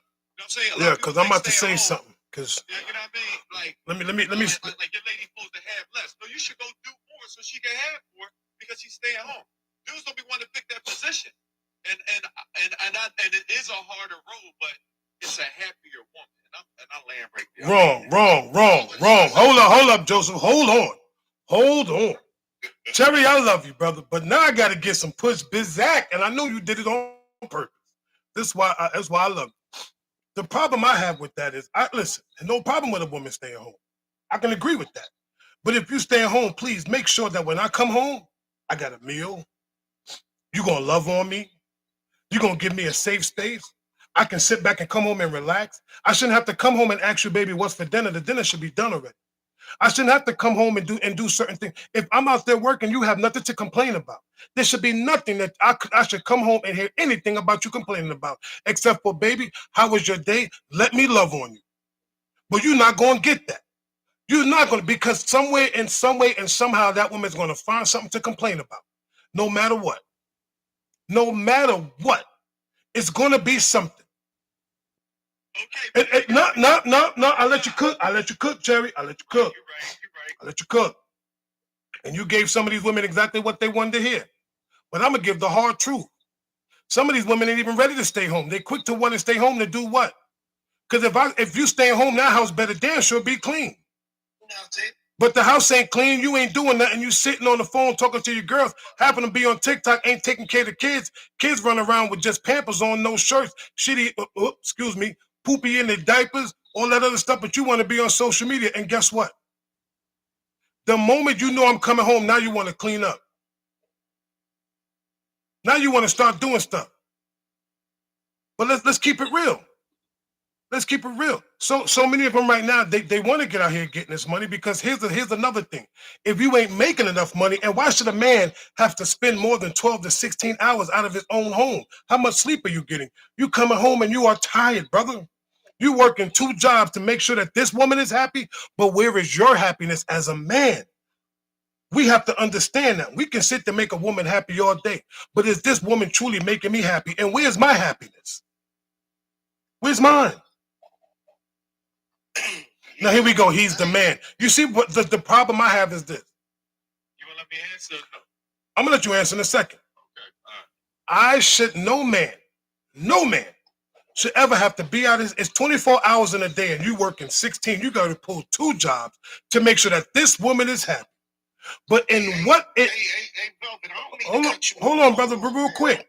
Hold up. Where is the happiness within you? Hey, Velvet, hold on. I don't mean to cut you off, my brother. I know you cooking. Hey, yo, Coco, you won't stop disrespecting the brother, man. Man, let her be. Let her be. I don't care. Listen, they can say what they want to say. You know why? Because here's the same women that don't even know what it's like to have a man in their life that know how to take care of them because I got my own money. That's the reason why some of these women don't need to stay home because they got their own money. You got your own money, then keep your ass, keep working then. First of all, I'm not going back to those days. You know why? Because some of these women don't know how to deal with that, with those times. These women are single because nobody wants to deal with their nonsense and all the headaches. You know how many, listen, these women don't talk about, oh, a man did this. They're not holding themselves accountable what they did in their relationship. This the reason why they ask behinds are single, and every man that they get is the same type of dude that they just left. Mm-hmm. They not getting chosen by no husband. They are getting skipped over. Because if that's the case, then come on, Cherry, come on. Because I know you want to stare the narrative. Come on, stare the tea. No. I'm down with you. But see, like once again, both postures come from dealing with a woman that can't be softer. She competing with you for the next position that's on the board. You know what I'm saying? She competing with you when it comes down to social proof. She out there by herself. I mean, should she just sit in the house? You know what I mean? Until a dude knock on the door and say, "Let me treat you right," or should she begin to treat herself right? And this is why today's time everybody pushing individualism, but ain't nobody pushing togetherism. And together we gonna get more. I'm moving by myself, but I'm gonna force me together. Maybe I'm good all by myself, but baby girl, you make me better. I got 2 jobs probably for 2 to 5 years, but the whole time she was cooking on her last name in the house. Women be smart. They better with the computer. This is my own life. Y'all might say, no, she's not. Man, they be better with the computer than me. I be like, I didn't know I could do this, hit HTML. I'm like, nah, I ain't touching all the buttons. You do it for me. You know what I'm saying? Like, let's keep it a buck. But tell them tell them to touch an HVAC. Tell them to touch an HVAC system. I'm not. First of all, that's my job. I don't want to open it. Exactly. But see, what I'm not gonna do, Cherry. We got to stop right here. What I'm not gonna do is this. I'm not gonna sit up here and validate and give all these women kudos when they don't even give us to us men. I'm not gonna sit here and do that. I'm not. Cherry. I'm not gonna sit here and try to give these women all of these kudos when we don't even get them. But all we get is nothing. Come on, Cherry. Listen, I don't. You know, I love you, but I don't do. I love you, Cherry. You my brother. But I'm gonna hold you accountable. What we're not gonna do is sit up here and simp to these damn women. I'm not gonna do that, brother. I don't do that. Not on my platform. Cherry, I love you, Cherry. I love you, Cherry. But I hear what you're saying, and you're feeding into these females' egos, and they don't even feed into a man's ego, Cherry. But let's keep it a buck, babe. Cherry, I love you, and I'm telling you and I have the right to tell you this because you're my brother. You my brother, and I'm not holding nothing against you. But what I can't do is I'm not gonna have no man sit up on my platform and try to cater to these women when they don't even cater to the men that they even have right now. Why you think some of them come up here? Because they need to hear the truth. The truth. They don't want to hear. They want to hear that soft. Well, you know. Nah, I'm not doing that because they don't do that for men. Cherry, they be destroying us. They be breaking us down to our lowest denominator. Come on, man. I'm not gonna start that. Not here. Not in my house. I can't do that. I can't do that. I'm gonna tell y'all straight up and down. I'm a real dude, bottom line. Real man. I got a beautiful wife upstairs. I don't control her. She don't control me. We listen to each other. I don't simp. I don't pander. I don't even sip or pander to my own damn wife. And she does not do the same thing for me. We treat each other with respect because that's what it's all about. I'm not here to cater to none of y'all women and tell y'all what all this other stuff. Listen, y'all want to work? Go out there and do some work. Y'all want to do all the stuff y'all want to do. But at the end of the day, all y'all want to hear is a man coming up here and telling y'all, oh, you know, I'm not giving none of y'all no kudos. You know why? Because the simple fact is this. When y'all learn how to really talk to a man, when y'all learn how to even come on a platform like this and be able to be respectful in the comments, that also tells me the type of woman that you are. You always been disrespectful. You probably talk like that to your fathers, to your brothers, to the man that you with. Y'all can't even come into a man's platform and just listen to what brothers think and how we truly feel. But y'all want to sit there, oh, you wrong, oh, you hurt, oh, you this. But guess what? Are you not hurt? Are you not wrong? Are all y'all women, come on, like y'all need to stop with this nonsense. This is the thing that I be saying, brothers. Women cannot sit here and be like, you know what? I love black men. I love my brothers. I see what these brothers is going through. Sometimes I even feel some of the hurt and some of the things that they may have been through. We are sorry that some of these women have put you through that. But we don't even get that. Yo, I'm done. My life is over. I'm done, yo. I'm done. I'm done. I can't do this no more. No, really, fellas, I can't do this no more. It's the simple fact that we can't even get simple love from our black women. We can't. Let's keep it a buck. These women come up in here, they come at us all the damn time. We can't get no love to see like brothers. We see the hurt, we see the pain that you go through. We see it. Damn, yo, I'm done, yo. I'm gonna ask that real quick though. That's some real stuff. Look, Terry, you've been hearing it, all of us been hearing it since the line started. There's been a lot of they whining, they complaining. Look, I'm looking to see these scars, man. Look, at the end of the day, as men, we gotta go through things. And women, y'all go through things as well, but here's the difference. Here's the difference. When you see a man with scars, we see things differently. We look for different things. A lot of women will look for a man that they know can survive. They know he can go into the wilderness and come back. He can come back with that wolf spur on his back because we gotta protect. That's our job. And this is not a knock to the women that have been through things. A lot of times when we see a woman with scars, like the scars I have on my hand and my wrist, like, dang, she got a lot of what she's been through. Now, it's not that we don't appreciate that she survived it, but again, we look at things through different lenses. Well, us, I want to respond to you. All right, so let's hold that down. Let's rock with y'all points. Cool. So if she's spending 8 to 12 hours, sometimes 14, you want to count the commute, focused on a company and building a career, how can she come after that and be focused on you? She wasn't even focused on you most of the day. You weren't focused on her. That's hard enough. It's a little cool during lunchtime. All right, what's up, boo? How your day going? Okay, let me get back to work. We're about to have this meeting. Let's talk real life shit. So I'm trying to make a point. Excuse my you can always have the comments. I shouldn't use that word. It's on personal platform, so I apologize. But what I'm trying to say is, I'm saying we've never seen another world. I've seen half of that world, but I haven't seen that world since. And since I haven't seen that world, it builds a different archetype of woman is all I'm saying. And man. So now you jostling in the name of trying to get a bigger house. In the name of trying to have 2 cars. We'll need 2 cars if you own. You own. Excuse my friend there. I'm getting a little excited. I apologize again. Won't have it yet. But I'm just saying, she's not focused on building your last name. She's focused on building Trump Towers, working at the casino, being a car dealer, trying to earn more money because you want a bigger house and we can do this if you just get a job. No, y'all can do something else if you figure out how to build something from home. Somebody got to stay home and build the last thing. I'd rather be her because I can go out there and put up with all the BS. That's all I'm trying to say. I agree. I'll real quick. I just want to respond to that real quick, man. I'm going to keep on. I'm a fan because I keep saying, look, I said in the context of this, we are all scarred. That's understood. Like, I don't think a lot of women are in this comment using the keywords, the selected words to respond. I know we all been through things. That's obvious. That's common sense. But again, we look at things differently. When a woman sees a man with scars, generally, I say it all the time, that's an indicator that he can survive for a while. It's an indicator that he can survive whenever obstacles come his way. That's something that y'all look for. You look for a protector. We're not looking for those protectors. We are the protectors. So when I see a woman that's got scars that I got, I'm like, dang, she done been through a lot. And again, it's not to say it's not a good thing that you can't survive it, but it's not an attraction trigger for us. It's not an attraction trigger for us. We look for different things. I'm not looking for my wife to protect me. I'm hoping that she has a softer life that she's not going to come to me damaged and scars. But if she is, then it's what it is. We understand we don't start that life. For her, seeing that I'm scarred, seeing that I've been through all this stuff, seeing the things I survived, that's an indicator to her, okay, you can survive. You can chase on the challenges of the world and come back stronger than you was before it happened. That's all I'm saying. So if I can come in for just a second,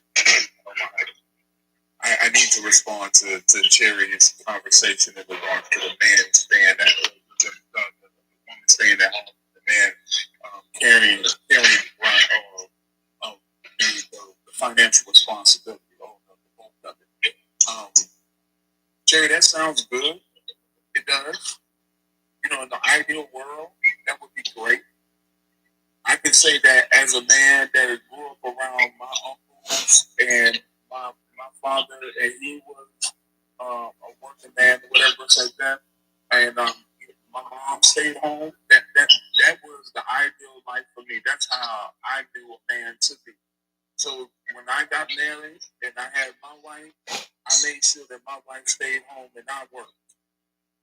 And my wife cheated on me with my friends. So that sounds fine. That sounds cool. But when you got idle mind a lot of time and idle hands, guess what happened? The devil plays. So it sounds cool. It sounds fine. You know what I mean? It sounds like, oh, that would be the greatest thing, you know, for me to be able to build my legacy. She didn't give two rats nothing about my legacy or anything else about that. You know what I'm saying? So yeah, it's cool. You know, it sounds good. And, you know, some people, you know, for some women that may actually work. We can't sit up here and act as if like that would be everybody's experience, because some people are not made to be alone. And you know it because if you ever go down a lot of people's TikTok feeds, they'll tell you the amount of attention that they need.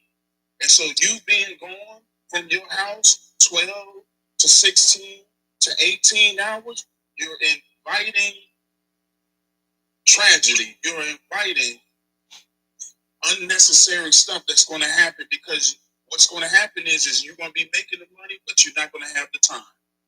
Yes. You're going to want the attention. Hold on. She's going to want the attention that she doesn't get from you. I land there. I want to say something real quick. Hold on. Because this is becoming a Cherry show. We can't do this right now. This is a men's panel. Straight up and down, fellas. And what what I'm not here to do is call out no brothers, but I only call them. I'm only going to call it for what I see. This was a panel for the horsemen. I allow brothers to come up to speak their minds respectfully.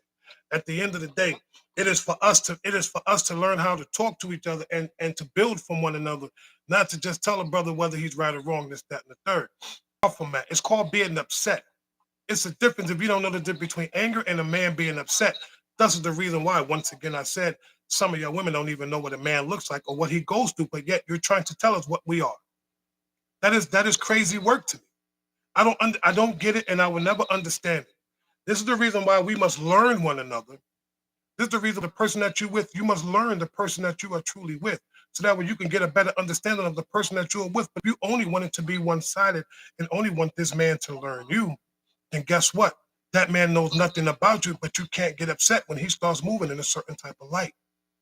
The problem, that's the problem with, and it's what I say, some of y'all women have never even experienced true love before.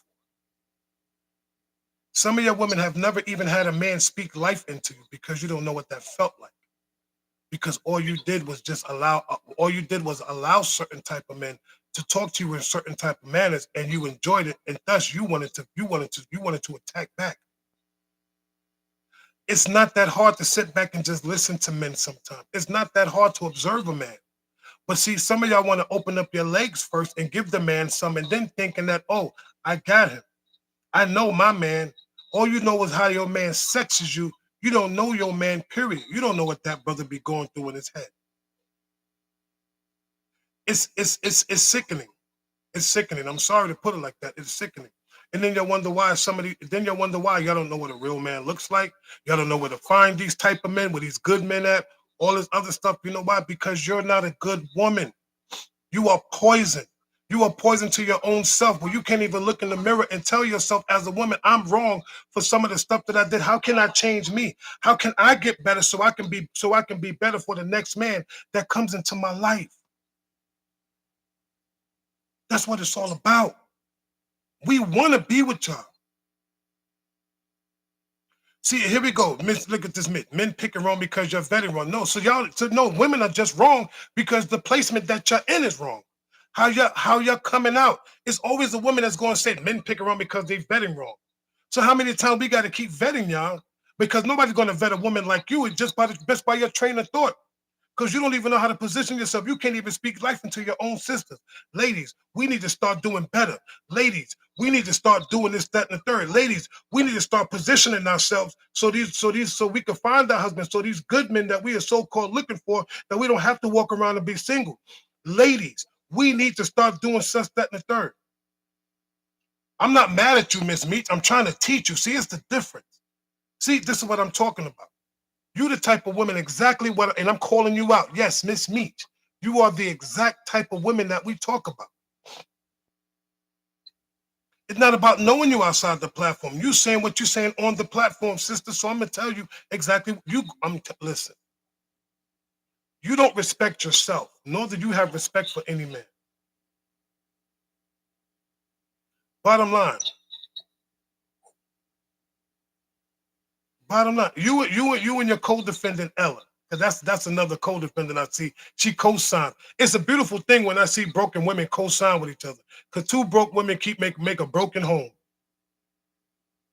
You can never get under my skin, sweetheart. Guess what? Because my skin is thick. I'm just telling you what it is, and you don't like it.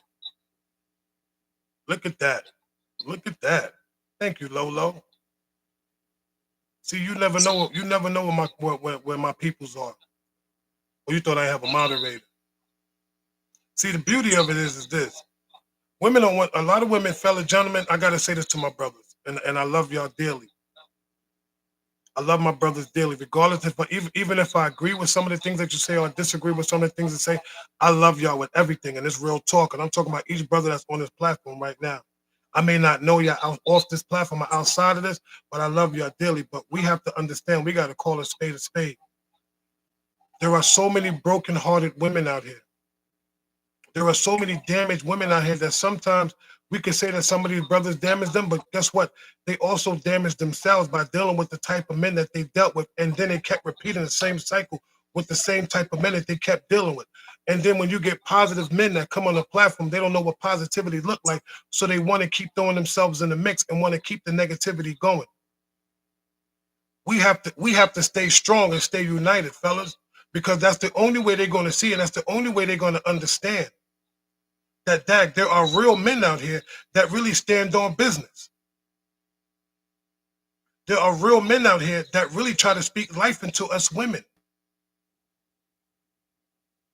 Now, I saw my brother say this one time, Velvet. He said the BLK one is the most unprotected, the BLK man is the most targeted.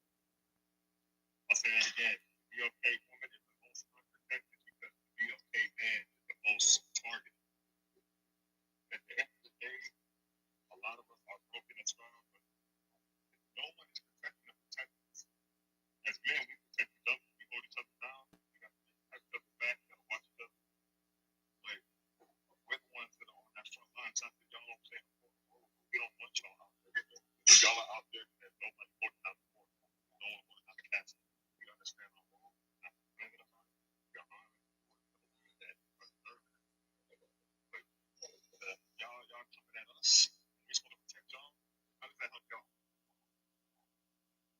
You know, I think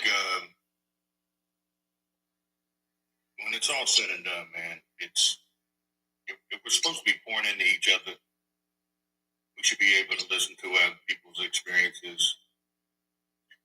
And I think what's disappointing and what hurts is that when we come in here and we share our experiences as men, the hate and the attacks that we get in the comments, which we shouldn't even be paying attention to anyway, the comments, because it derails what the conversation is oftentimes. But today it got a little bit overwhelming. Today it got real out of hand, and it's interesting. I always say the way you comment tells me more about you than it says anything about me. You know what I'm saying? The way you comment is telling me what space that you're in.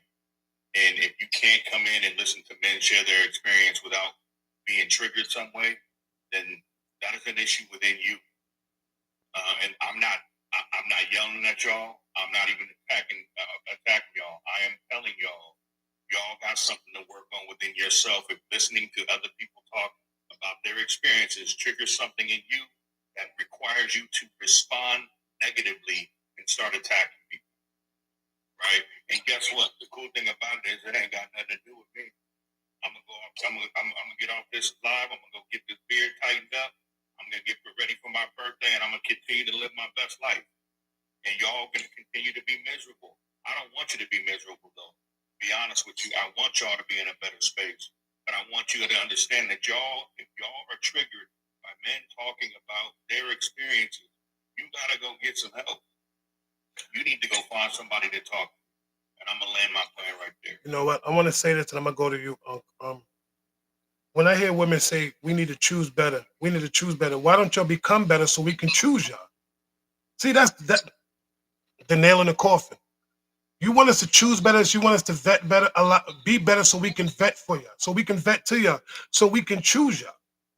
You can't say it's the man all the time. If you want to sit there and say, "Oh, y'all need to choose better, become better women, so these men can be better." Come on, y'all want to say it goes hand in hand? Then it goes hand in hand.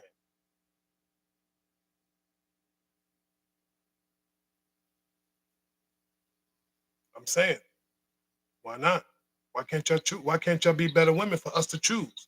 Because is it not our job to find a wife? It is not our job to find the right woman. So if we're trying to find the right one, why don't y'all become the right ones for the right man? I land there. Come on. When those comments like that are dismissive of the experience. Right. Well, they need to go. You just need to go choose better.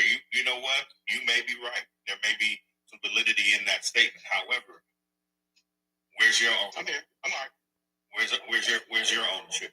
When y'all. So I just gotta choose better. But what you know? What I'm saying there's we need to understand that there's two sides of the coin. Everybody needs to be working. It's not just that. But when we're listening to one side, that doesn't mean we're dismissing the other. We're just sharing our experience, and I think that's where the struggle comes with the communication. Because when we're sharing our experience, you're automatically thinking we're attacking. We're sharing our experience, and if you don't do that, then it doesn't apply. But you know what? You should be holding your sisters accountable, because we're not saying stuff that isn't happening. We're not telling you how we feel just because it isn't happening. No, we all have some work to do. And so when somebody tells you, "Oh, I'm not getting this," and your response is to dismiss what their experience is and tell them, "Oh, it's on you." No, it's not, because it takes two people to connect. It takes two people, and we all should be working on ourselves. So it is what it is, man. Fact. So let me do this. I'm gonna want to go to Uncle. I'm gonna go to Unc because Angelo been quiet. Then I'm gonna go to just Joseph because he asked to speak after that. But go ahead, bro. Yeah, man, I wanted to say this. I got real quiet too because I had to sit back and watch what was taking place, and it wasn't a good look. And this is why we do this. The reason why we do what we do is so that we can learn from each other. Again, here's an analogy I want to give you. If you were raised by parents who didn't put their best foot forward, but their best foot was a little bit rough, by nature, you either do one of two things. You either pick up their behaviors or you do the direct opposite. same token, do we walk around continually berating or downgrading what our parents did? No, when we mature, we say, you know what, they did the best they could with what they had and the bandwidth they had within them.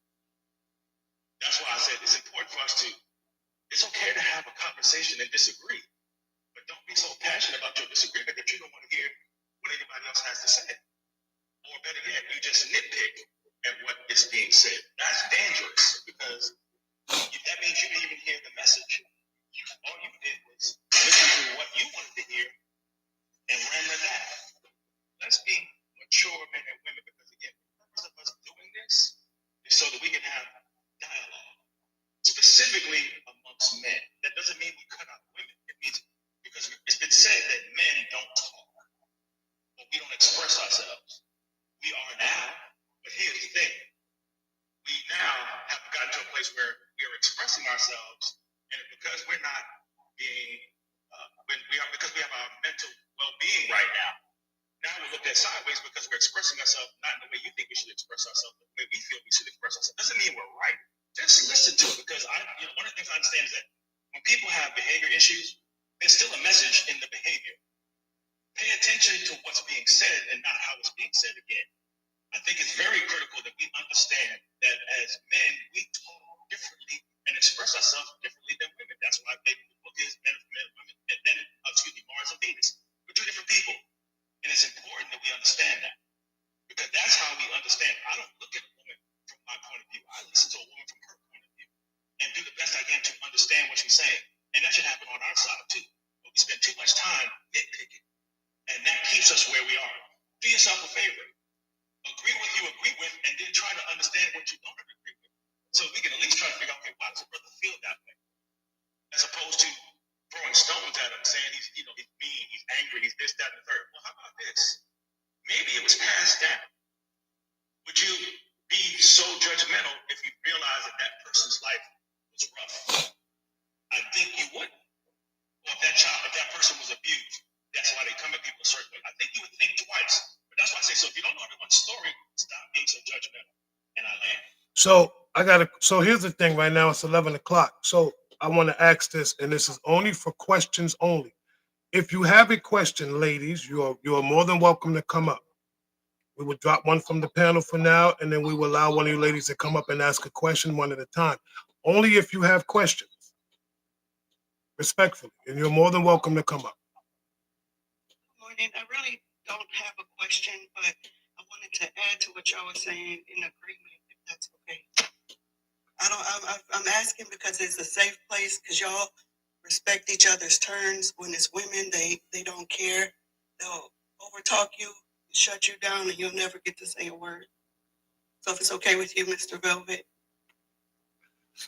That's up to my moderators. That's not up to me. I'm just the face of the app.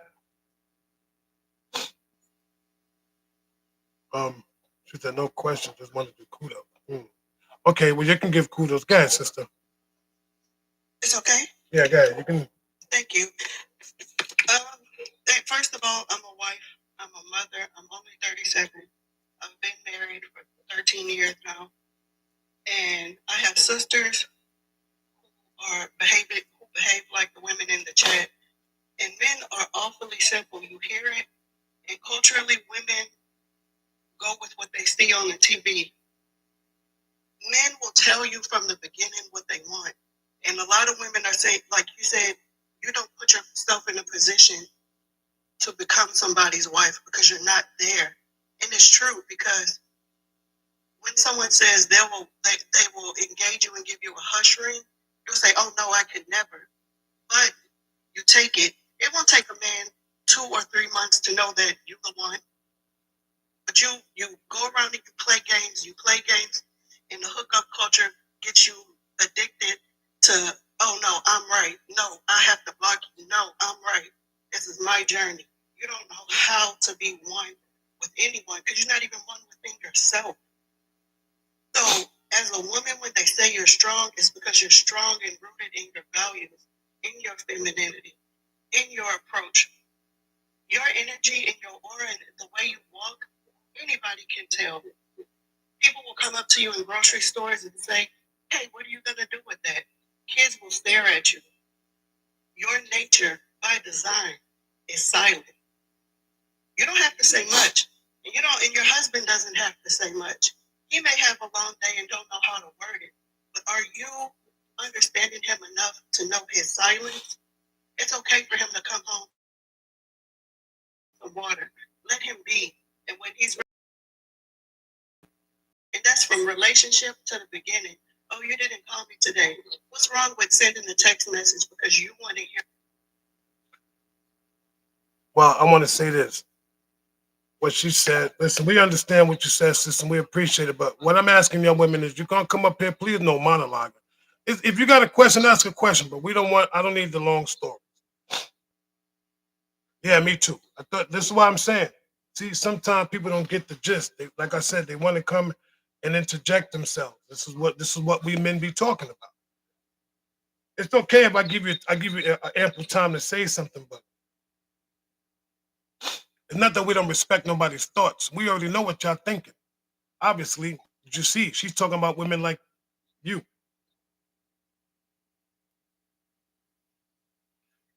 Anyway, y'all keep saying that we don't respect y'all thoughts, right? Stop putting that they word on.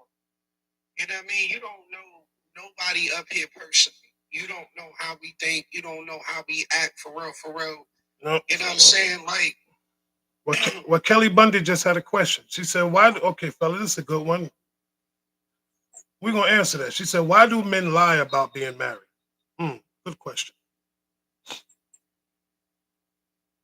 Why do you accept a married man?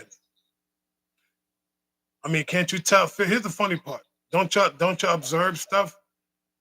When you look at man's fingers, can't you tell if he has that shadow on his hand? You should know a man is married just by the way that he moves. If he can't give you all of his time, this man can't. You call him and he puts you on. He put you on ghost mode, or he got you on do not disturb at a certain type of night. He can only contact you certain hours of the day, certain hours at night. But when he's home, that man cannot contact you. When that man's around his family, he's not contacting. So it's you have to use you as a woman should use your discernment to know whether a man is married or not. well, wait a minute. What was her question? Her question was why what? I wish she would have came up and asked her. But she said because she's dealing with a married man. So if you ask that question, but here's the funny part. I'm gonna tell you why. You know what? Here it is. This is the beauty of it. She's dealing with a married man because she wants the position of the wife. She wants that wife spot. That's why she's still dealing with him, and she's probably doing everything possible to make sure that man stays happy. Bottom line, you want that position. See, they don't want to come up and ask that question because they know they're going to get certain things.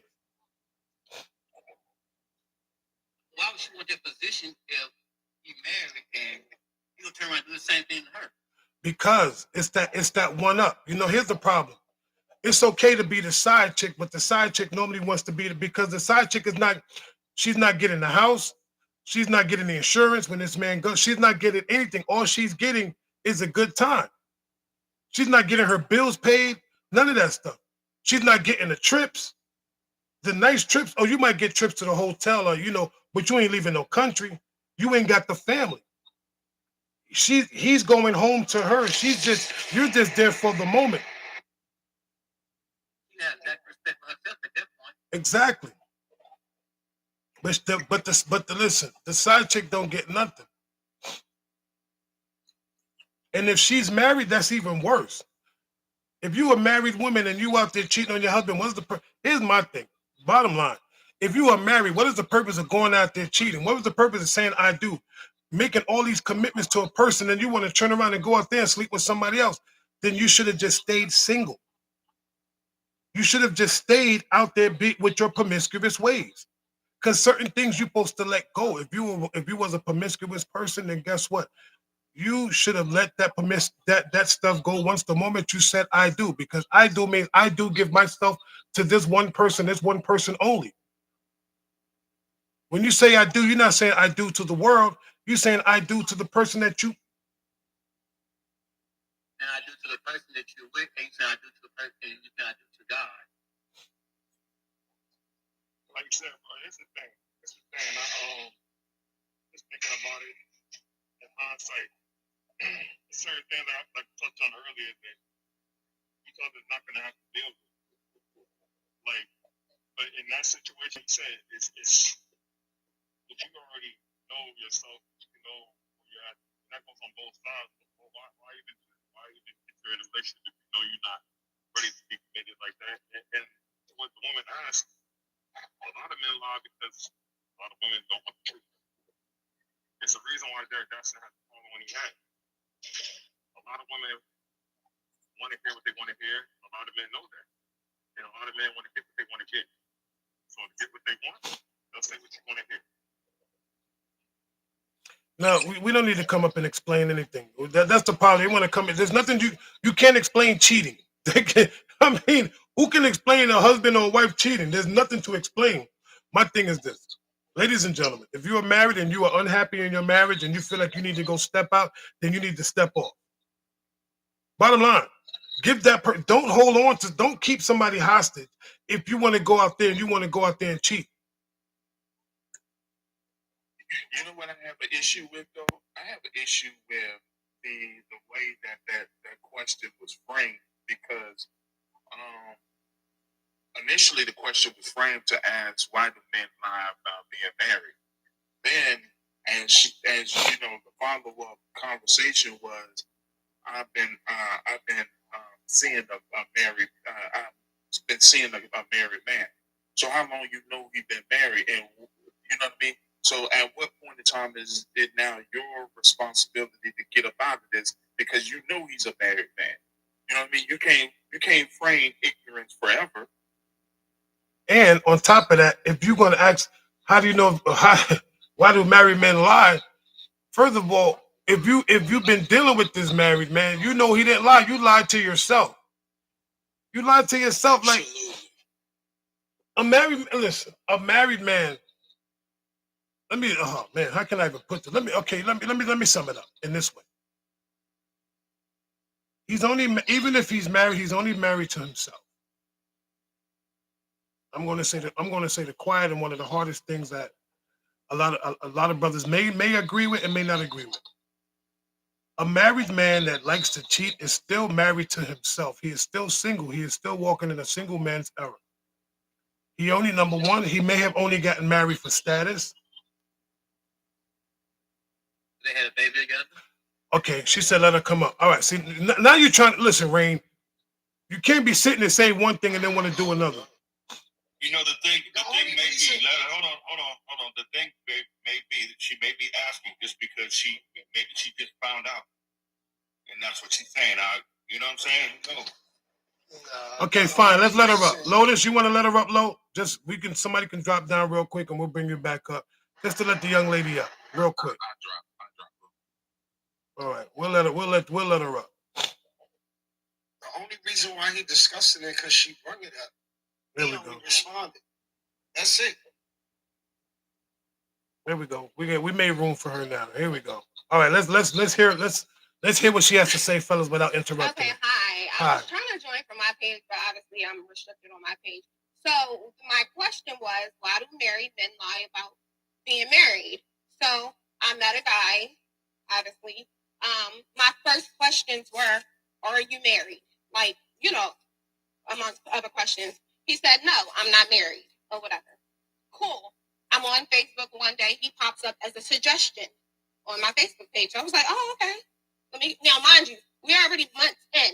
Once he popped up as a suggestion, we're probably like 5 months in.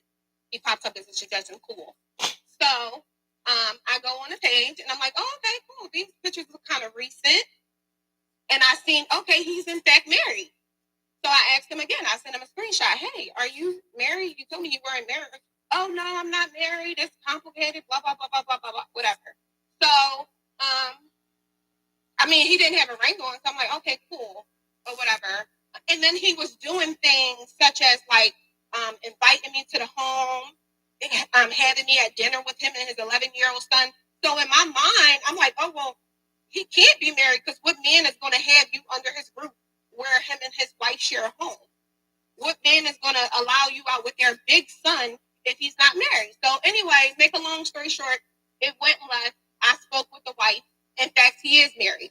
Now, granted, she told the son they were heading to divorce. However, I guess when she found out about me, she's like, oh no, we're not separating or anything like that. However, she did tell me she hasn't laid down with him in 2 years. She said, I haven't gave him any in 2 years. I've been seeing someone else or whatever, but legally they're still married. My question was, why do men lie about being married? Just say you're married and give me the option to be like, oh no, I'm not going to deal with this. Okay, let me say this real quick. And I heard, now you can't interrupt me. I'll let you cook for a minute, right? So let me give you my perspective. And this is just me. And fellas, just tell me if I'm right or wrong. It took you 5 months to realize that this man was married, but you had 5 months to do that investigation. So that's number one. Number two, the worst thing you did was speak to the wife. He basically told you the truth though, because if she told you that she didn't sleep with him in 2 years, he invited you to a home. I mean, did he really lie to you?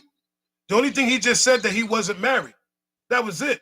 But everything else seemed like it was true. And then the fact that you went and spoke to the wife to validate something that this man already told you.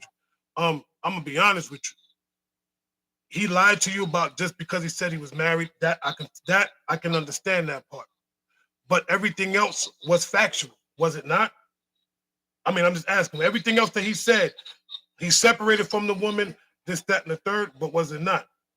That was factual, but exactly. He was trying to downplay the whole situation of just even being under one roof with the, like, oh, you know, we're under one roof. First, it wasn't we're under one roof. Then now she's saying we're under one roof. We just don't lay in the same bed. So this is what she was saying. Can I ask a question? She sounded like she made it the time. Can I ask a question? And then I was thinking like maybe it's the age thing or whatever, because he said to me, oh well, maybe because he's 48, I'm 36, so going on 37. So anyway, he was like, well, maybe she just felt like, because now, okay, so this is the thing. Now he says she's seeming like she's gravitating more to him now. Like the other day, she wanted to give him some, just out of nowhere. So wait, so you still talking to this? Hold on. So you still talking to this man? I am. Okay, that all right, fellas. Okay, now here it is. Here it is. Hold on. Please, fellas, hold on. Yes. Let me tell you, see, here's the funny part. Your ladies you see the women in the chat was like this, that, and the third. And when I asked, are you still talking to this man? She said yes, which means what? Self-inflicted. She wants the position. And I was about to ask that too. That woman has no morals. She has no standards. No standards whatsoever. And yet she got packed up. Thank you, Lotus. Had to pack that up. Because she was about to get this work. You should have let me give her the work. I thought you was going to let me be great, Lotus. I sound like it was good to her. That's all I can say. It sound like it was good to her. I was going to be great. Apparently still good to her. She ain't going nowhere. She have no intentions of leaving that dude alone, even to the day. I mean, come on, Nani just sharing the dude and she know it. So how you going to be uncomfortable with the bed you made? That's crazy. He tried to exonerate herself any kind of accountability by leading with why do married men lie about being married, to try to excuse what she's still doing, which is messing with a married man. That part. You sitting there trying to, you getting mad because she got, no, the thing is this, she got mad because he's told her that he was married, but yet here it is, you did the research, you called the wife, and you still dealing with this man. So it's something about this man. What is it? Is it the age gap? You never dealt, she probably got daddy issues. I'm gonna keep it a buck. She probably getting a stimulus package. She didn't call you. You called her. You just called, and now you mad because she's about to give him. Now you really upset because now the wife is about to get a man some skins. Here's the funny part. Remember the one thing and one thing only. That man still lives with that woman. He don't live with you. Because if a man really wanted, let me tell you, ladies, something real quick.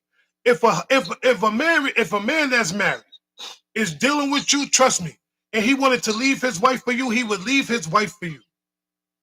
But he ain't gonna do that. And some of y'all be having those wishful thoughts because you keep opening up your legs and giving this man some, and he's telling you all this stuff, and then he drop a couple dollars on your nightstand and bounce because guess what? He still gotta go home. And y'all sit there and take that little bit of money thing like I'm getting, and look, and then you're gonna try to tell a wife when she find, well, he was giving me money, but she'd be like, women, but I got the house, the kids, the car, and the alimony. What you got? So that little bit of change that you got, you gonna stack them couple dollars? She get all of it. Do the math. What up, Zeus? What's going? Come on, man. Like they don't want to accept the fact they part of my man's Rolodex.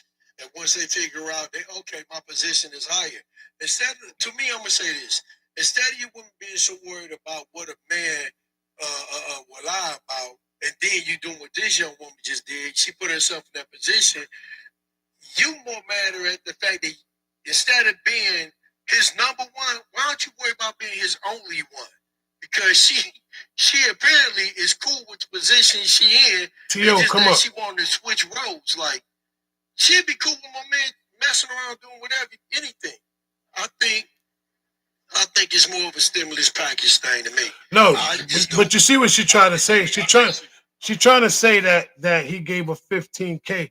He didn't give you $15K or nothing. That's a use a lie. So you paid for. You paid for Nookie. That's all you want. Yeah, she's going to the band. You paid for Nookie. That's what you want. She's a high potential back shot. That's all she is. What it is, bro, is she's just mad that she was gonna do what she was gonna do. She just mad because he lied about where he was at. It wasn't gonna change her. It's almost like, well, he could have just told me I was married. I'm still gonna mess with him. Exactly. Bro, my man could be listening to this live too. She gonna still go over there tonight. Hold on. She not saying that because she wanted the choice to say no.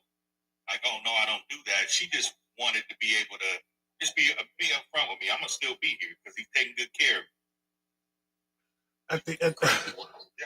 Crazy. How y'all doing, fellas? What up, though? Hey, I think it's amazing because I listen to her. And you know what? All the women that are out here be saying what they be saying about the men, they chose. You know what I'm saying? Like they women know the situation that they in. Like they literally know what they be doing. And they doing it to themselves. Right? I know there are some men out here who do things reckless, but it's not by the masses of women. You know what I'm saying? It's literally the decision that women are choosing to allow in their life. No matter if it's bad, as long as they get some type of benefit, right? As long as it's their benefit, as long as they're like, is she in survival mode? You know what I'm saying? Is she in survival mode? I'm thinking like, I'm like, oh yeah, she's not mad that he's married. She's mad that he lied, and that's the twisted part. That's it. Because if he was a single man, she wouldn't have asked this question. But the fact that he lied, and it's not even that he lied. She's lying to her damn self because she's still accepting this dude for the lies that he told her.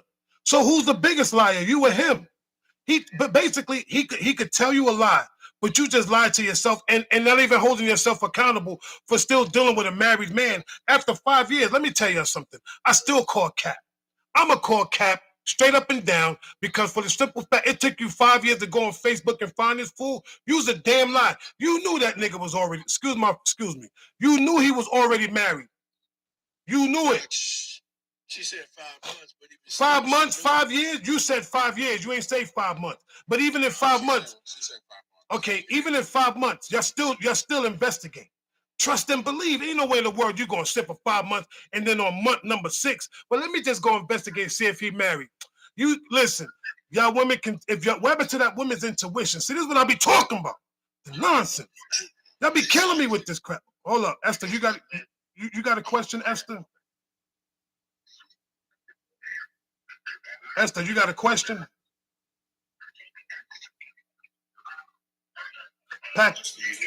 Are you there? Cause you about to get packed up. We ain't got time for huh? I think she just eating cookies. We ain't got time for that now.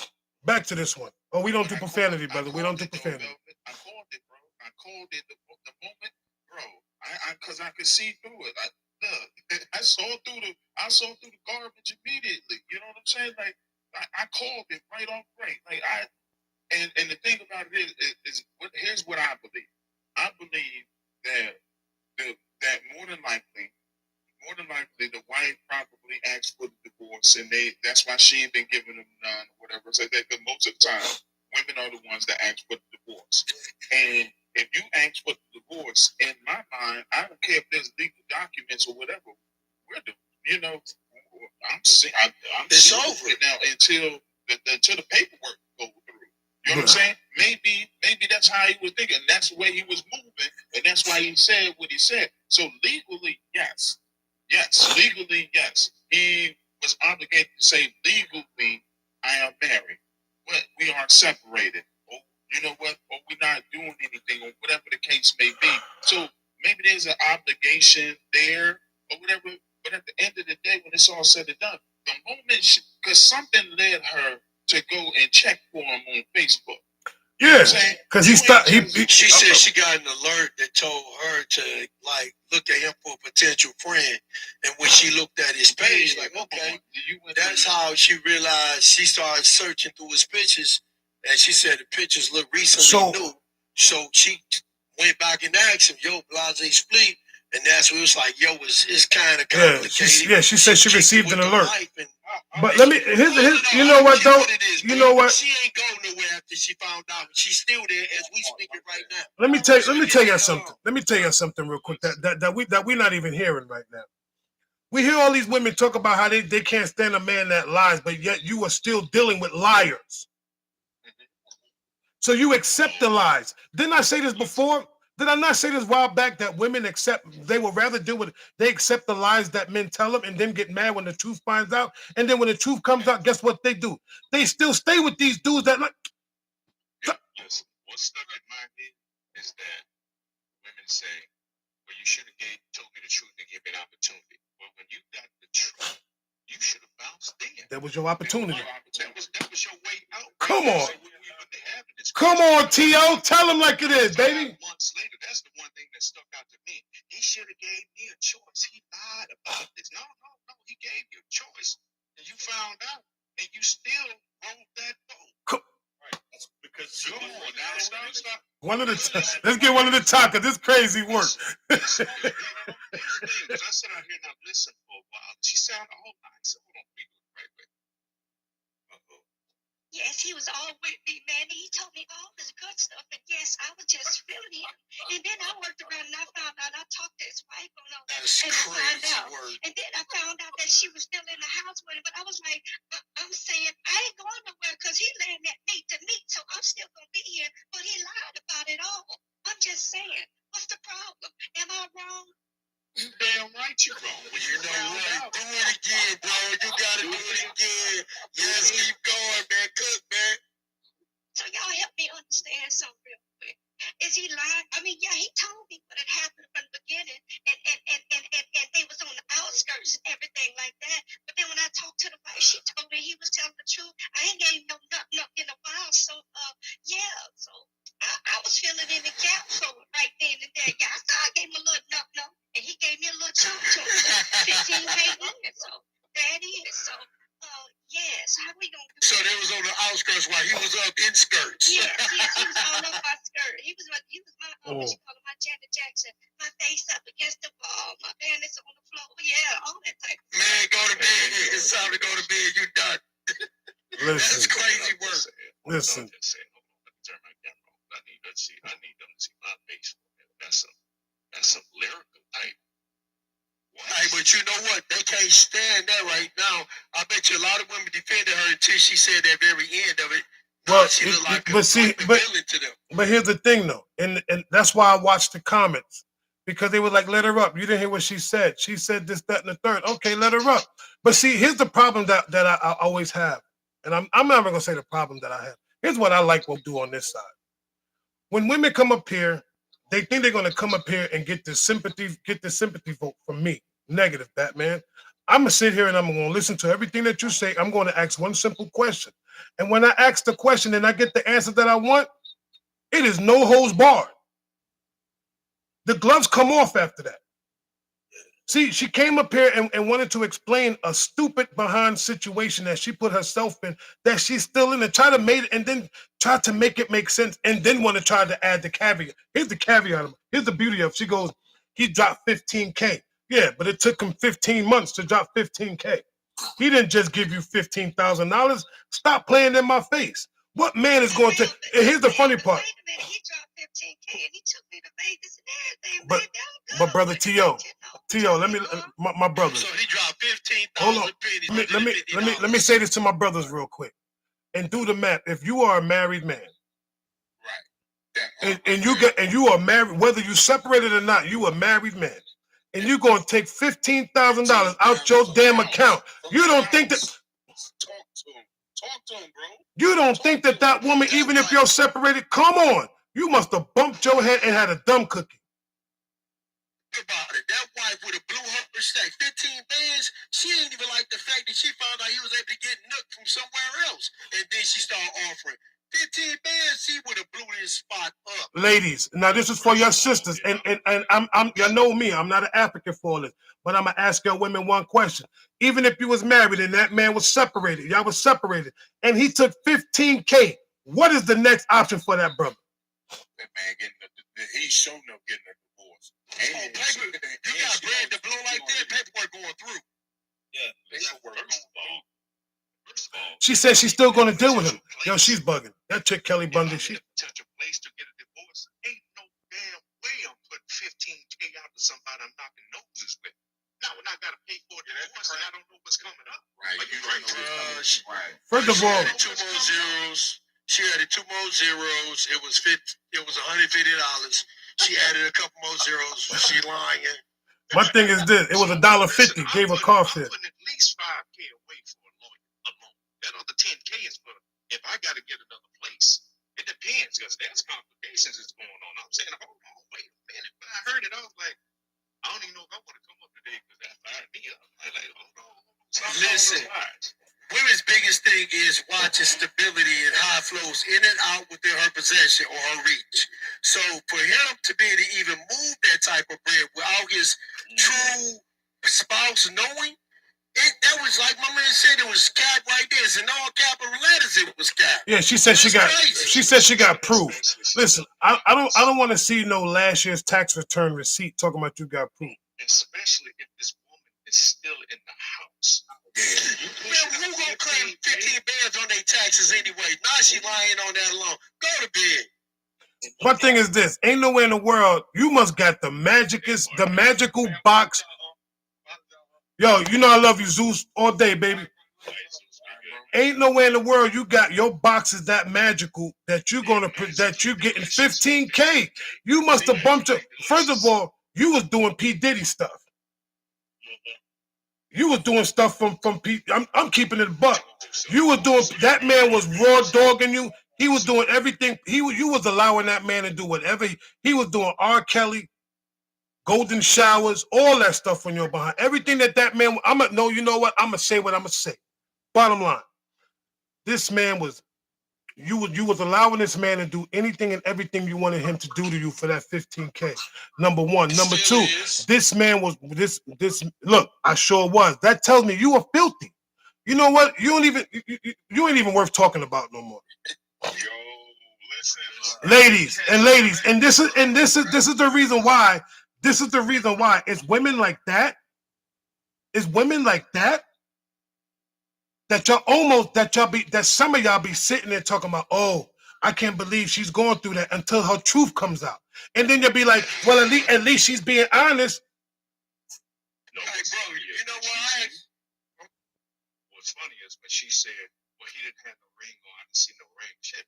Excuse me. Women don't wear rings when they going through their stuff. I know that for a fact. Man, let me tell you something. Going through stuff like that.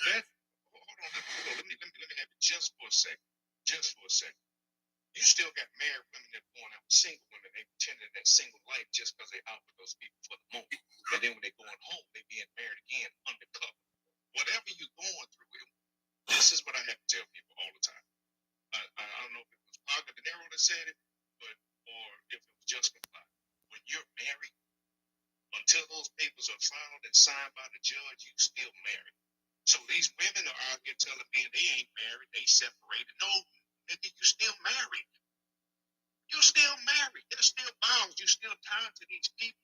So why lie about it? If wait on it, if this is the case. If that person is the person that you really want to deal with, wait on it. Get the specifics done so we don't have to have stories like this coming up. Because I tell you what, somebody came at me and I was married. I was divorced. I had just divorced and moved into my place. Well, I heard you was married. Well, if you heard that I was married, why are you still trying to get at me? Yo, you know what? Here's the funny If part. you heard Did that she? I was married, why are you still trying to get at me? Because clearly I'm not trying to come to you like that. But here's I'm the. married. Oh my God, Going this through a woman is divorce. crazy, yo. Why are we still chasing? Yeah, but it should be my option. Well, I'm giving you the option. I'm married. Let me handle this because I know if I don't, it's gonna come back and it's gonna be just like it's going right now. Well, he told me he was separated now, but why he lied? He said, Let me say something real quick because I want to dead this chick, and I'm just want to say this real quick. Talking too much on this. Yeah, we giving her too much energy. Number one, she's up here, she's trolling, y'all. She's trolling. Exactly. She's sitting there trolling and she's lying. Bottom line. So guess what? You know what? Take your little young self, go play in some traffic. You know, just go do something, but just don't do it here because we don't have time to be. You see what I'm saying? And I started to realize because now she started speaking stupid. I don't care if he was married. You know, and this is what we talk about. When men get together and have a conversation, it got to be a woman that want to interject herself and want to say the most asinine things about something that she truly don't even believe is real. They come up with these make believe behind stories. And in almost every story, brother, and I encourage everybody to understand that. I knew she was trolling 5 minutes ago. I knew she only had 11 followers. She came up on, she probably made the page to come in. Mm-hmm. Understand this, and this is where I'm gonna check it. All the men in here, we need to have discernment and understand what that looks like because we just wasted time on some. And I'm sorry, I'm gonna swear on some bullshit. You ain't lying. Yes, that. Yep. At the end of the day, it shouldn't have. At the end of the day, it should not have. That conversation didn't require. We knew what it was immediately once she said a couple of things, and we could have deaded it. Went on from there, man. But we don't need to. We don't need to continue on this line of interaction. I want to say this though. I do want to talk about one more thing before you know what I'm saying. But I got to be truthful. I think, fellas, if you are dealing with if you are in a relationship with a woman for anything more than 5 or 10 years, and you don't plan on marrying that woman, let her go. Let her go. There's no need to, and I'm being so serious now. Like if you dating somebody, even if you got children, and it's been over 3 or 4 years, and you don't want to, and you're not, let her go, man. Stop holding these women hostage for real. Because you hold these women hostage for years, and you don't know the emotion. See, the sad part, a lot of men don't know about women emotions. They really don't. They think they know a woman, but we don't. Women fall in love faster than men do because it's just true. They fall in love faster. We just stay longer. It's a difference. Women fall in love faster. Men try to stay longer in relationships. Bottom line. But I say that to say this. Anything more, I'm gonna go a little less. Anything more than 4 years, I'm not dating nobody for no 4 damn years. As a man, we know when we know. But I also want to tell some of y'all ladies this. First of all, stop living and moving in with dudes within the first 2 years, thinking that y'all going to get married because you're doing everything ass backwards. Once y'all move in together, guess what? He don't need to marry you no more. Let me say that a little slow. If you learn how to stay in your own space, then guess what? You would know if that man's going to marry you or not. Thus would give you the opportunity to either stay or go, to deal with this man or not. If you start living together, now you'll start doing husband and wife's duties, and there's no need for y'all to get married because we're already performing the act of marriage. So why do I have to marry you if I'm already performing the act? And then here it is, 10, 20, 30 years later. Now you want to get mad. But sister, I'm going to tell you ladies, there's no way you should get mad after 4 or 5 years of living with a man and this man didn't marry you. Because guess what? You already chose what you chose. Period. You chose that life. So it's either one or two things. Either you're going to deal with it because now you are living with someone who is, you guys are still single, even though you may have kids, even though you're just living together, but you are still two single people living in the same home. And the reason why I say that is because if this man decides to go out and lay down with another woman, there's nothing you could possibly do but continue to pay those bills. If that woman decides to go out and lay with another man, there's nothing you could do as a man but still stay there and pay those doggone bills until you learn, listen, I'm done. I want to walk away and leave, and then you leave. But you done spent a decade. And believe it or not, some of these brothers, they don't really want to deal with you, but they only want to stay with you because you got children together. Well, I want to do what's best for the kids. You want to do what's best for the kids, or you want to do what's best for you because you need a place to lay your doggone head. Because if you really want to do what's best for the kids, you got one or two options. Guess what? Me and your mother's not working out no more. It's time for me to leave, but I love y'all. And guess what I'm going to do? I'm still going to be a father to y'all.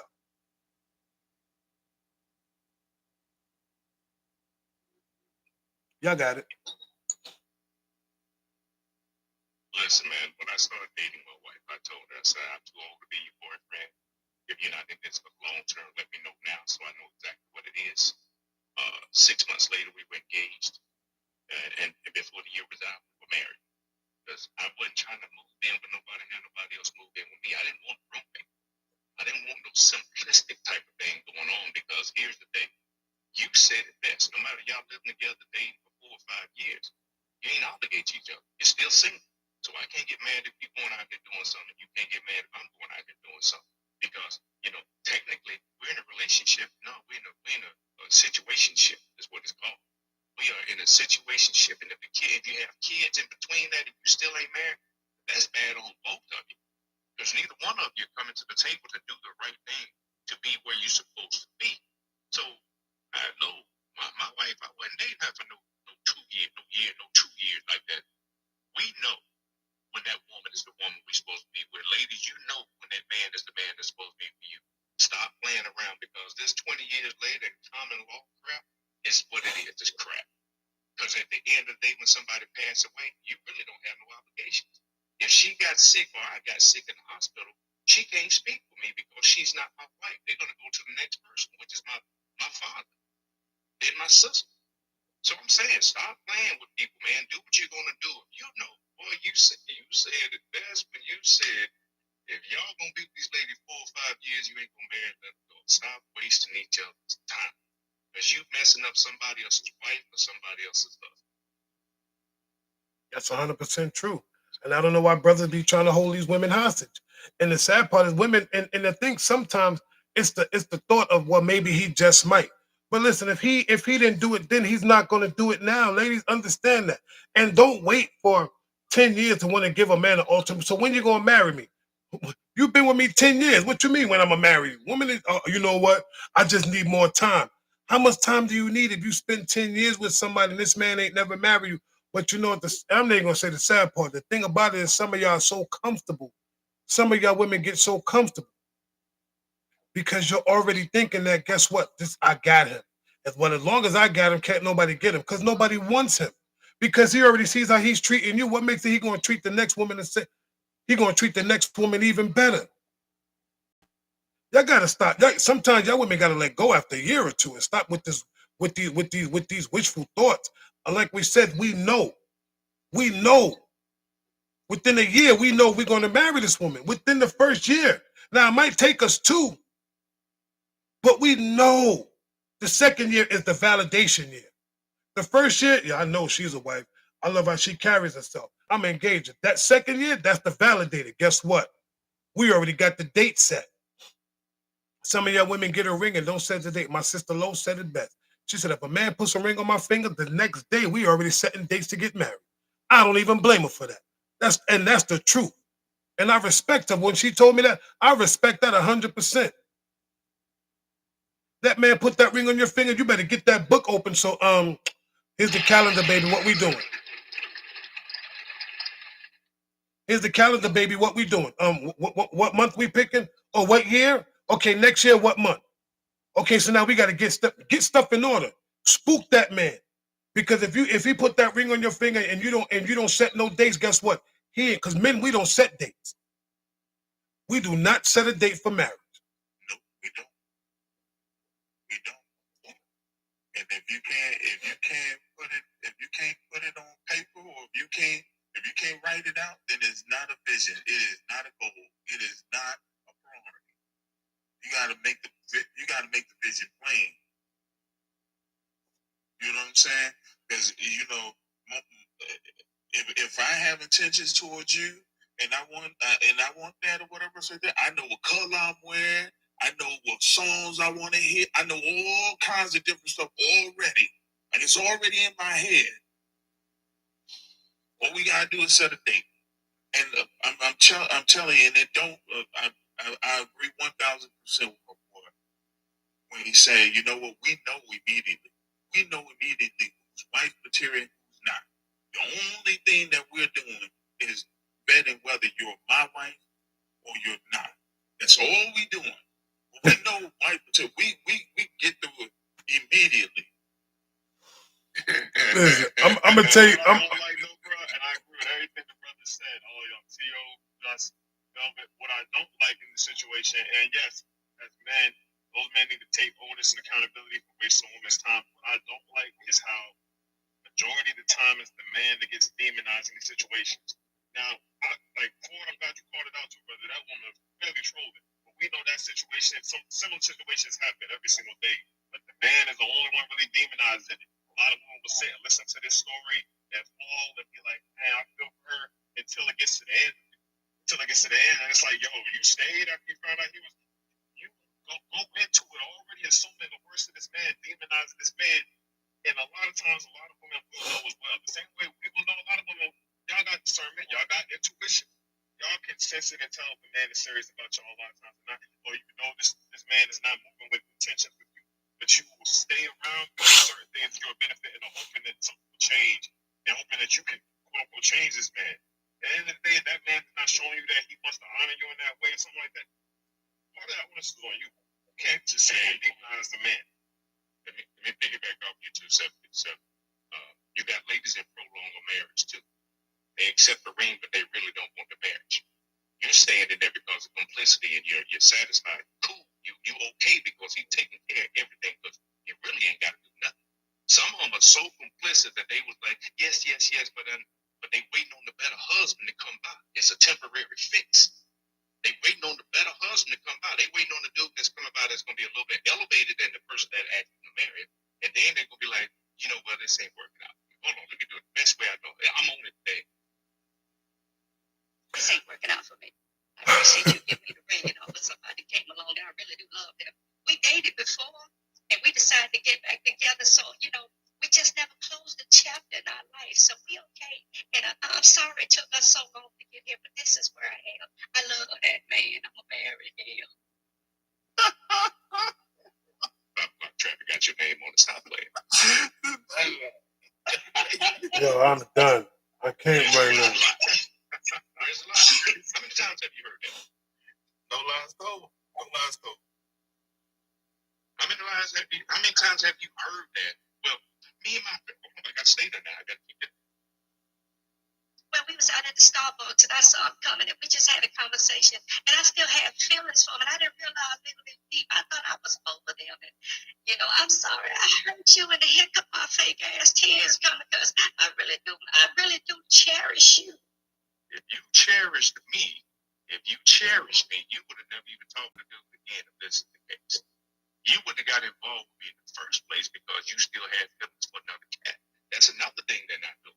Folks are not telling, men or women. They're not telling if they're still involved, but they're still emotionally connected to somebody else, and you're just a rebound for the moment. But God forbid if they come in and they happen to meet up one day out and about, and then they go to the club, and then they go home, and then this. Oh, yes, I know where I'm going to be. You're going to blow my college out my back. I'm going to stay right here with you. I'm going to go tell him tomorrow I want to marry you for real. The thing is, I'm gonna say something that for somebody say, why you just sitting pretty, sir? But first of all, if whoever that is, don't be coming for my brother. That's number one. Ask my brother why he's sitting pretty. How dare you? Anyway, men don't sit pretty. That's number one. So get it together. And they be killing me. I'm telling you, they be trying to work my nerves today. They trying to work my nerves today. I'm gonna say this though. A lot of times, men, we already locked in with the woman. We are already locked in with the woman. Some of y'all women don't be locked in with the man. So if you want to be engaging, whoever you are, Quinn, whatever your name is, just sit back and listen like some of the other women. You might learn something. At the end of the day, I think that men, most of the time, a man is locked in. But it's that is sometimes some of these women don't truly be locked in. They truly don't. They waiting, they waiting, and they waiting, and they waiting. But then also, let me crisscross that. Let me crisscross that. Y'all ladies have to start vetting the man that y'all with as well. When I say that, which means get an understanding and find out if this is the true person for you. Because we can say something to you, we can say something to you, and y'all will fall for anything, which is crazy. Some of y'all women fall for some of these most asset nine men. And the reason why I say you're fall for it is only because you want to fall for the look of the man and not the man. If that makes sense, fellas. I don't know. Are you cooking? With Chris cook? I'm just saying because it's always about, they want. I think some women just truly want eye candy instead of accepting them like a real, like a masculine man. We have this thing where it's all about the perception of a person. Like, yo, shorty got to look like this. I can't walk around. I gotta have a baddie on my arm. I was listening to a brother's live last night, and he kept talking about. They were talking about people that was unattractive, and that the unattractive man has to spend more money than the attractive man. But my thought process, it kind of dawned on me as a man, like, wait a minute, how can we call somebody unattractive or attractive when we look at that like we only look at ourselves as within vanity within ourselves, like, yo, I know I look good, I know I look good, regardless of the fact if we do or don't. But who am I to tell a woman that she's unattractive? You know what makes a person unattractive? Their spirit. Has nothing to do with their features. Their spirit makes them unattractive. Their heart, the way that they speak. Because a woman could be bad as all outdoors. She can, and at the end of the day, by the way how she carries herself, the way that she speaks, her movement makes her so unattractive. Like when you see some of these women that be sitting on these platforms and they got their breast up and all that, and they thighs showing, and they sitting there talking, ain't got a conversation in the world. That is the most unattractive woman to me. Unattractive because guess what? And it's funny because me and my wife both spoke about this morning. I said so much prostitution going on TikTok is crazy. These women are out here selling themselves short just for some likes and a couple of coins. Some people just good to look at. You ain't even good to look at. Because if I want to, yes, I did. Yes, I did. TikTok prostitution. Look, go to their profiles. When all they want to do is sell their assets. That's all they want to do. I'ma show my booty. I'ma sit in front of a camera. I'ma have the light on, and I'm just gonna sit like this and have my cleavage showing, or be having my. Listen, there was a lady last night. When I tell you, she must have been at least something years old. Ain't got no discernment. Sitting up there with a long blonde wig and got all her damn near half her breast out, just sitting like this to talk. What do you like? On another note, bro, it's crazy. Go back to yeah, and then he's saying, so you really cooking? He's cooking, man. They gave a woman the amount of testosterone the average man has in him, and she went ballistic. She was like, "How do y'all deal with this?" Because the subject, of course, was, how does a woman tell a man how he's supposed to be a man? I don't think a lot of women stop to think about how it is for us to navigate this landscape, the dating market, life, everything in general, but especially when it comes to dating, because that is in our nature. It is in our nature. A lot of women hate to hear that and look at it like an excuse. So now y'all can no. We are designed different.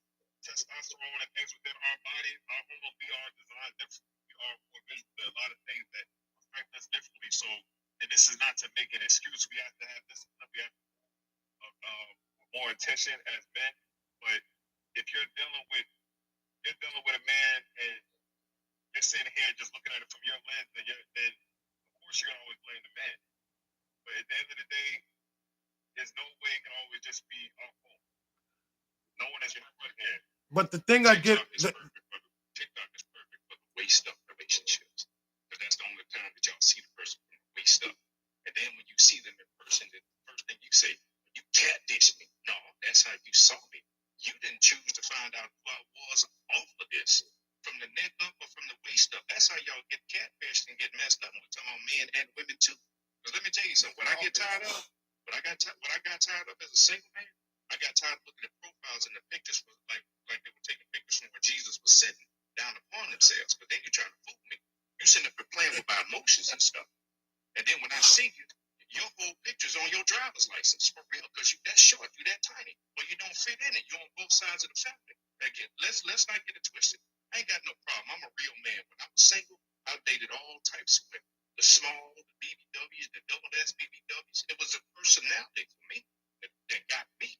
It was a personality, because I see more confidence in a BBW than I have in a stick later. You get what I'm saying? So stop playing. It ain't about all that, because then when everybody's out there and you want all that, I'm just another brother in line. You got all these people out here that are coming up at you. You got 99 options. 99 options, and I'm never going to be at the top of the list because you got 99 options. So stop with the waist up stuff. You know, when people say, well, I'm 6'4". When you meet me in person, I'm 5'9.5". Me, I'm 6'4". So when they see me like, oh, you didn't lie. I say, but you lied. Because your picture looked like your mama. Your mama was in the 7th grade fine as hell. no, you got a point. And the thing is, the body would change, but the body, hold on, I want to answer somebody right here. The body would change, but the body ain't gonna change in 48 damn hours. You ain't gonna gain 75 pounds in 48 hours. So the body changed to where women are bloated because their period is on the next day, or something's going on body, or either one of them. But your body won't change no 48 hours, and your height ain't gonna change in 20 minutes. Either you this tall or you this tall. When the comedian said, men are different. We know that women have stretch marks. You either have stretch marks because you were big and you got small, or you were small and you got big. But either way, we're going to get together and rock this boat if that's what I want. Stop playing with folks, man. Yeah, I just want people to truly realize what true beauty really is, like men and women. Because like I said, you can look as good as you want, but you can be as dumb as a bowl of rocks at the same time. I mean, brothers, and the thing is, the sad part about it is we are so infatuated with the outer core that we sometimes truly forget what the inside look like. Excuse me for 1 second. Yeah, to the point you make, Till, the problem is people have the broadcaster mentality. All you see is from the chest up instead of the weather woman. Because you see the whole package when they showing you the weather. Sometimes the package looks good, but you gotta look underneath to see what's inside. I'm just saying. No, I'm gonna tell you the worst part about it is this. Sorry. I was responding to somebody said something. She said, Tio, don't forget childbirth. It takes 9 months for your body to come out a certain way. Some of them know, but some of them, but some of them get stuck in that body weight too, though. We ain't gonna hold you. And another thing, stop lying 5 years later. Oh, this baby fat. 5 years later, stop playing. First of all, you just need to take care of that. I'm gonna say this. Y'all better stop looking. You know what? Let's talk about it, bro. You want to talk about this baby stuff? First of all, let me say. Now, I ain't talking about. I don't care about the baby fat. Let's talk about this. Let's talk about this. You are not 35, 40 years old and still got baby hair. Stop. We talk about this, my baby with them edges. Stop it. First of all, when did y'all women start plastering your hair? Start plastering your hair on the side of your head, on the side of your face. Y'all wasn't doing that a couple years ago. Y'all need to stop with these my baby hairs and all that. You ain't a baby no more. Once you started walking and you got off the nipple, you ain't a baby no more. So stop it. You can buy baby hair from the store and just stick them on. You just have to stick them in the right place and they look balanced. It just be killing me with that. These my edges. No. You still buy baby hair, so don't beat them up too bad. I'm glad that someone buy baby hair because when you started all this. when your hair start looking like mine and look like you got a cold, the same person made it. Hey, listen, you just did me a favor. We might be okay. Yes, I'm coming for the edges. But let me do this real quick. Jew, what's up, Jew? Because I see you up in here.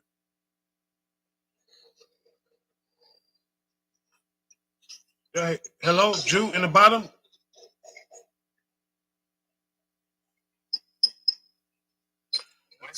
Okay, what I don't like is people request to come up and then they don't have nothing to say. Are you with? You know what? They're trying to talk. But yeah, I don't know how to answer. There we go. I don't know how to.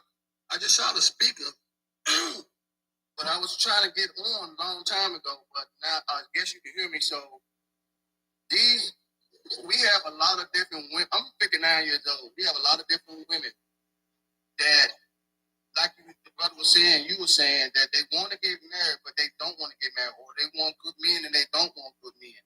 You have women that make more money than the husband, and they treat the husband like he ain't nobody. So, I was watching another video where the brother didn't make more than his wife, but his wife says not 50% no more. It's more than that. Sometimes my husband don't make a lot of money, and I'll take it over.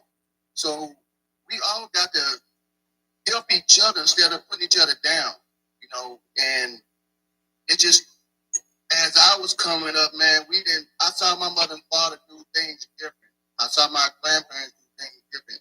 These women now don't know how to do things different. They just, like you said, they show themselves off on Facebook. And I see a lot of young women doing that, showing their legs, putting on bikinis and thinking it's nice. I just erase it off my page when they do it, because this don't make no sense. Why they selling themselves short like that? Because of what the white man is teaching them what to do against us, to put us in a different situation instead of putting their own self in God's hand and doing what's right. So I like what you said, but the thing is this: when we try to tell, sometimes we have to let somebody, we as men, we got to start going to somebody and tell these women that, look, sister, you're a little bit too old to be having your breast out. Like what are you trying to attract? And then we also have to start really have to start speaking life into some of these women as well, letting them know, like, listen, no man wants to deal with a woman like that. It's your attitude and this, that, and the third. And the moment that woman gets smart, well, I don't care. You ain't got to deal with me. There's a man that like it. Yeah, but there's a man, he doesn't really like it. He just likes to smash you. Because some of y'all women got to understand, some of y'all are here for a good time with a man. You are only here for a good time. This man only wants a good time with you because that's what he sees you as, a good time or a for the moment woman. You are just somebody that is for that moment, to fill that man's void for the time being. Because let me tell you something. Bottom line, if a man's really into you, he's going to call you unexpectedly, number one. He's going to call you. His tone is going to change. He's going to miss talking to you. He damn near might talk to you every damn day, to be honest, to the point where you even get tired. Oh, this nigga don't give me a break. He don't want to give you a break. So y'all should embrace those type of men. That man, that's because he's trying to pour into you. He's telling you, I'm trying to show you interest what other brothers ain't going to do. But y'all want the man that's not calling you. I don't know why. I gave him my number, but he ain't called me in like 3 or 4 days. I don't know what's going on. You stressing over the wrong dude. The one that didn't call you.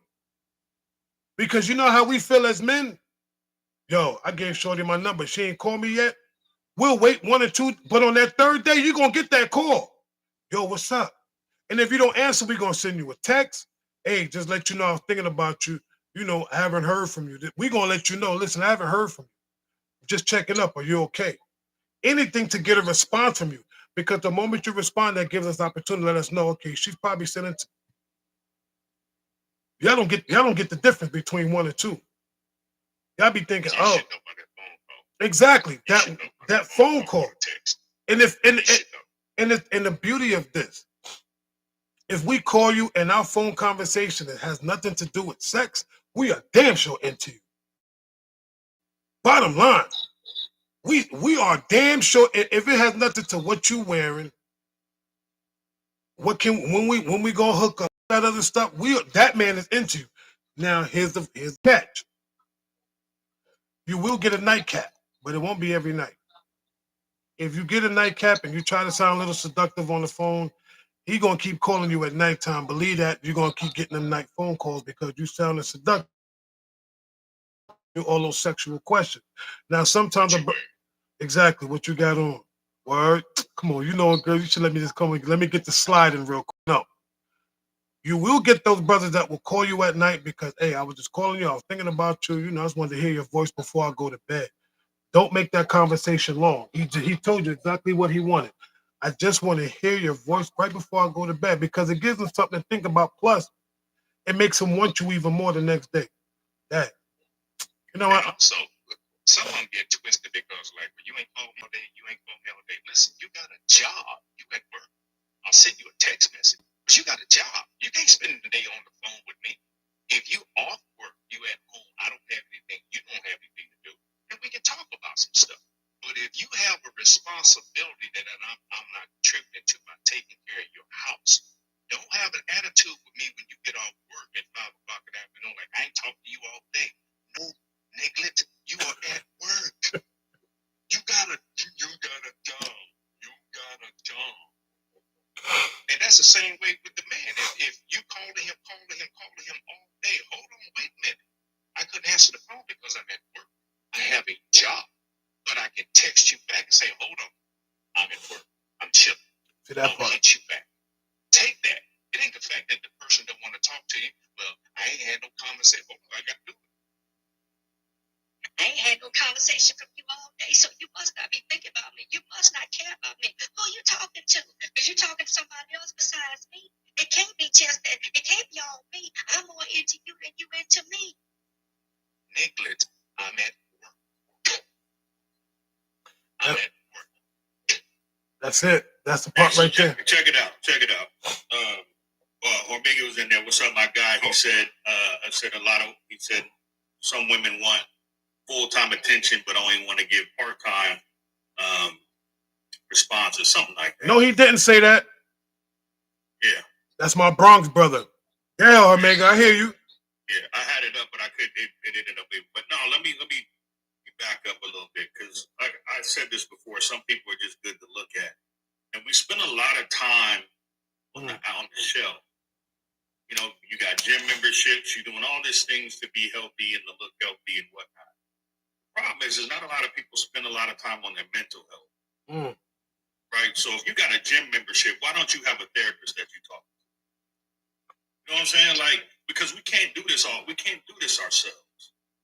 And for the people who do have a therapist, quit lying to them.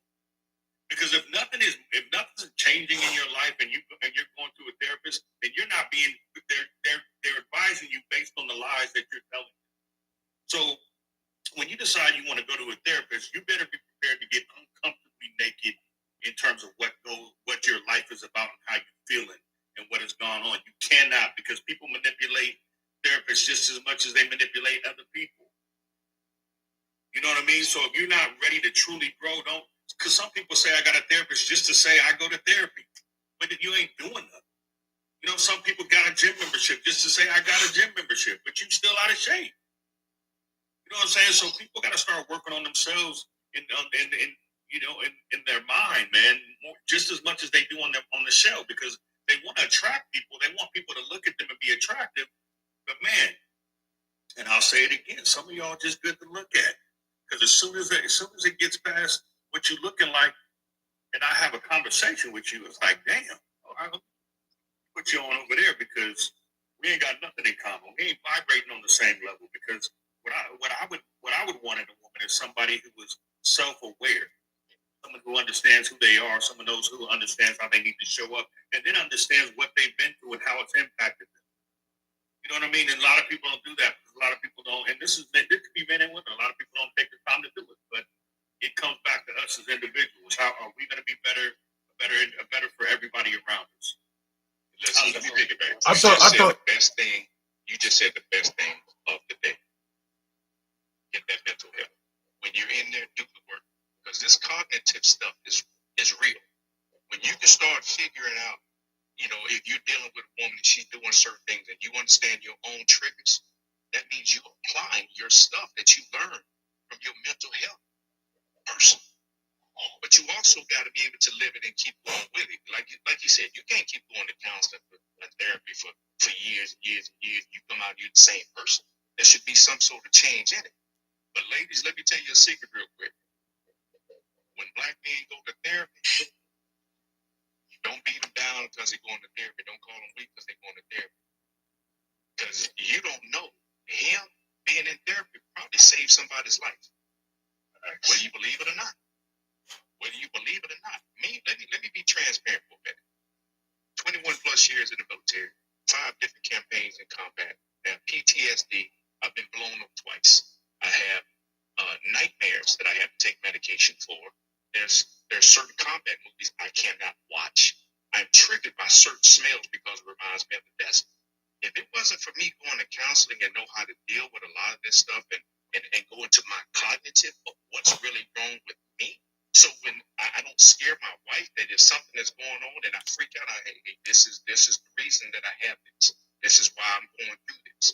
I should be able to explain to her what's going on so she don't feel like, well, he's not talking to me. He's not communicating. There are a lot of individuals who have mental issues, not only from the military PTSD, that are never talking to anybody, but those are the same people that are unaliving people because they're not getting help. You of all people know that you need help. Stop playing with yourself. You put everybody else in danger, and I will see this to men and women. Stop playing with people when you know you got a mental issue about stuff.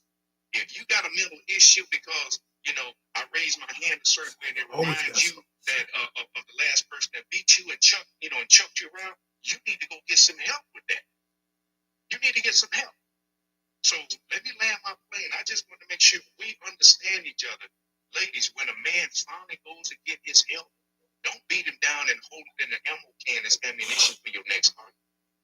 Amen, bro. Thank you for your service, man. Yes, sir. I ain't gonna be long, No, get do your thing, brother. Real quick, I know Lady waited too long. Thank you again for your service, man. I want to retract the statement I said the other day because I said, we're all warriors. And actually, being honest with myself, that's not true. That brother right there is a warrior. You hear his story, you see his scars. I think just getting back to the subject of a woman telling a man he's supposed to be a man, because there are some women that are warriors, but I love that he brought this up, and I love Flo brought it up beforehand about mental health, because I saw this quote one time saying, you know how it feels to love someone every day and never get love back? That's how God feels. And I say that just to say this: God is all loving, all forgiving, and we look at him because he's perfect, and we never ask him how he's doing. We ask him for what we want, but we don't ask him how he's doing. So if someone that is, if that being that is watching over all of us, looking out for all of us, never gets asked how they're doing, I can only imagine how often men get asked how they're doing. I mean, we get the general, how are you doing? And I'm afraid for you, but how many really ask a man, how are you doing? Look that man in his eyes and really ask him, how are you? And really listen to what he's saying. Really look into him. And when they say I'm a prayer for you, really actually sit in their silence and pray for that man. You just heard what this man is going through. Most people have not experienced nothing like that. I got hit by a car, but I have not been through what this man been through. And my grandma used to always say that someone who went through worse than you. I don't think a lot of women ever stop when they go on these dates or they look for this man, when they sit down in front of this man to actually ask him, how are you? Not just how are you financially, how are you physically. You can tell that man's in the gym, you can tell his pockets are right, but do you know how that man is mentally? You know what kind of battle scars he has? You know how hard it is for him to take his arm off. You know what he had to face, what he might have lost, what he might have seen and survived to even be sitting in front of you. Because we understand that on y'all end as well. And sometimes we can do better asking that, but I think a lot of women need to sit with themselves and ask themselves, when I'm looking for this man, how is this man? When I sit in front of this man, not just where is he in life, how is he in life? Nah, 7'5", you hit you. Look, you got a tear coming out my eye, bro. You don't never make me cry, but you almost got me. You almost got me. That was real though, man. Like, when it comes to when circling back, when we hear about how women think that they truly know us, but they don't. They don't know us. But they always try to tell us what it is. And I'm going back to the main topic, and they always going back to what it is about how we supposed to be this type of man. But I keep asking myself, as I keep thinking about this question, what do you mean? What is a man supposed to be? Like, I can only be who I am. I'm supposed to be the man who I am, not the man that. Because people always say, "Oh, you ain't the man that you're supposed to be." How do you know that? You see what I'm saying, fellas? Like, we sit there and then that makes us second guess our own thoughts, our own selves. Am I truly the man that I'm not supposed to be because she said that? Like, we have to truly ask ourselves, am I not even ask ourselves, but be honest? Like, look, I am the man who I'm supposed to be. That's the reason why I am who I am. That's it. If you can't accept me for the man that I am, then I'm not the man I'm supposed to be for you. So what you need to go do is find your supposed to be man. Because if I'm not that man, then guess what? I'm not supposed to be with you. I'm supposed to be with someone else. And I'm so glad people didn't meet me before I started my therapy, because I was the dude. I couldn't commit to no relationships because I didn't like the nights, because all of my stuff happened from 1 a.m. to about 6 a.m. in the morning. So I was out in the streets. I was afraid to go to sleep. I was afraid to trust people and be friends with them because I lost so many people. But it takes you going to finally get that help to say, hey, I'm not right. Something's going on. I need to talk to somebody, because the people in my head, they telling me one thing, but I'm seeing something else. Everybody was the enemy. It's hard to trust people nowadays with a lot of stuff that's going on. And ladies, you should feel the same way, because, women have situations where their PTSD comes up and they're not combat. We're not going to harp on it too tough. But when they start seeing stuff that men that are trying to do to them that happened to them, really happened to them, it's a trigger. But if she doesn't understand her triggers and trying to talk to somebody, she's not going to be able to help herself. So we got to take all that into consideration of what we do. Everybody, listen, Black people, therapy, talking to psychiatrists is helpful, because right now you got too many people, either law enforcement is unalive, or because nobody is helping them, they're unaliving somebody innocent because they're not getting the help. Believe in the people, support the people, encourage the people to seek that help. If you know that you were messed up in your last relationship, don't come talking to my man Melvin. Don't come talking to my man Ford. Don't talk to Infinity, Uncle, Stay. Don't talk to us. Go find somebody to talk to for real, because we need that help. That's all I'm saying. So let me add something. Listen, when we, as men, because we get a lot of, women want us to be able to express ourselves. And so as men become more in tune with who we are and our emotions, and get ready to be able to express them through whatever therapy or emotional intelligence work that we're putting in, you got to understand, you're going to end up getting some feedback that's probably going to be a little bit uncomfortable. You know what I'm saying? Because an emotional intelligent man isn't going to put up with a lot of the stuff that we see on a daily basis and hear about on a daily basis. They will leave you in 2 seconds. It is their peace. They understand what it is. I see gaslighting coming 2 miles away. I see it coming 2 miles away. It's irritating because I watch it. It's almost like slow motion. And then once it gets to my doorstep, I'm like, yep, I'm out. Like, you can't do that. You can't do that. When people are in tune with who they are and their sound in mind and they love themselves, let me tell you something. That's a different type of vibration. And any bull that you bring to them is going to be identified immediately. And an emotional intelligent man will call you on it. So if you're not ready, if you're used to dealing with the knuckleheads, the people that don't know how to communicate or don't know how they feeling, don't come to somebody's step that knows how to communicate, and then you realize that you actually don't know how to communicate. And then we try to give you the feedback, and now you feel an attack. Nah, I just elevated to another level of consciousness within myself and how I communicate and how I want to be a better man or a better partner with somebody. And now you gotta step your game up. But if you don't want to do that, you're gonna feel attacked, and then we're gonna end up talking about how you feel about how I expressed how you made me feel, and that doesn't solve nothing. Hey, look here, y'all cooking. I'm in the cut listening, and at the end of the day, here's the thing: we sitting up here listening and talking to each other, understand this. The most important thing we can do from here is simply pay attention to be the best person you can be, because here's the thing, we have no idea who's planting the seed for us to be better than we are today. If we have conversations like this, somebody is planting a seed for you to be a better version of yourself, if not today, tomorrow. But you have to be willing to listen to what's being said.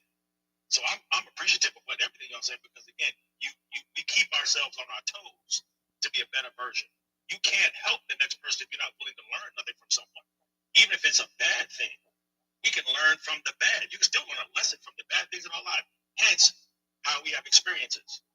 But I'm appreciative of you brothers bringing to the forefront the things you've been through and the things you've gotten over that made you better men. I land. I want to say this real quick. Yeah, I am wisdom. You, you know, when we talk about therapy as men, we don't even have to go to therapists because we are our own therapists. We are giving each other therapy without even realizing it. By our communication, just by communicating with each other. And I say that because when I'm on this platform with you fellas, to be honest, you guys are my therapists. We don't even realize that we are helping each other through certain situations without even realizing that we're doing it. So I can honestly say I get something from each and every one of y'all, because we don't know what each and every one of us goes through the course of a day. Don't you know? Even I'm gonna tell you the beauty of us as men. Just by picking up the phone and having a conversation with your boy can be therapy without even realizing. We helping each other mentally, spiritually, even emotionally. It doesn't have to sit in front of somebody with a little pad and asking us, you know what tell us. We can do that amongst each other. That's called iron and sharpen iron. That's how men heal one another, by being able to pour in. Like, oh, I got an issue. That means sitting back, listening to what your brother has to say. Like if T.O. was to call me, yo, Velvet, I want to talk to you about something. Me listening is me being a therapist to him, because I'm allowing him to say what he needs to say without, you see, you get what I'm saying? Me calling Ford, yo, Ford, I got to talk to you, bro. It's all we have to do for each other is just be an ear to hear without responding. I call it the ministry of presence, brother. The ministry of presence. Just being there. And that's all it is. And as long as we continue to show up for each other, we're going to continue to heal one another. Because no woman can heal us. I mean, God can heal us, but He can also give us the strength to heal another brother. To be able to pour into that man, like, yo, brother, what you need, man? I got you. What's wrong? What's wrong with picking up the phone, calling your brother to be like, yo, you good? How's your day going? I just want to, I don't need to talk to you. I just want to make sure you good. You good? All right, brother. As long as you good, I'm good. You listen, you have an amazing day. Those little small words can go a long way with a brother. Just the thought like that, yo. Brother just reached out to me and was like, yo, what's up? How I'm doing? I was having a bad day. I ain't want to tell him I was having a bad day. But you know what? This brother just made my day a little bit better. Small things that we do for each other. But look, fellas, we got Dougie Fresh minutes coming up. And I know some of us got to get through our days, because I know I got to get through mine. And of course, I didn't have my Snickers this morning, because normally, I get some food, I'd be a little calm. So I've been hype all morning. But I want to say this though. I love the people that pull up in this line. I even appreciate these sisters. I love these women that come up, and I ain't in love with y'all, but I love the fact that y'all women come in here for those that come to listen and hear some of the things that us brothers have to say. I truly appreciate it. And I thank everybody that came into the live. The comments was commenting today. Of course, I want to thank my sister Lotus. I know she's doing her thing. Of course, the queen. I love you regardless of the fact. And we may not agree on everything, but I don't even care. I just agree that I'm in love with you and I love you. That's the most important part. To my brothers that pulled up, y'all know who y'all are. I don't even gotta say no names, but I'm gonna just do this real quick because I'm a little bit under the weather. So I'm gonna go get me some tea, take and get myself together. But I would like each and every one of my brothers to give a very small closing because we run it down. We're down to 7 minutes, and I want to try to get out of here at least by 12:30, respectfully. So anybody can start.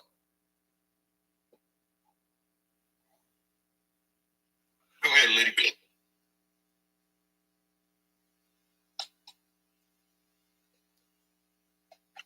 Where you going? I knew that I had to stay out of this conversation because I know I can get very disrespectful, right? For one, sometimes when you don't have something good to say, you just stay out of it. You know what I'm saying? So I apologize if I was quiet today, but I just didn't like what was going on to my brother Bell. You feel me?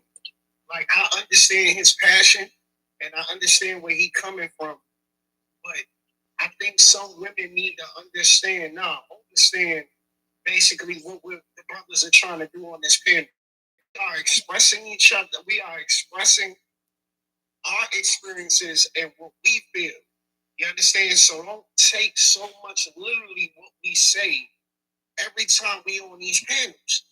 Because what was being talked about in the comments, God, bro, if it was my, well, no, I can't. I'm not going to do that. I'm not going to do that. I get you. Totally not. No, I get you. But if it was me, it would have been a whole.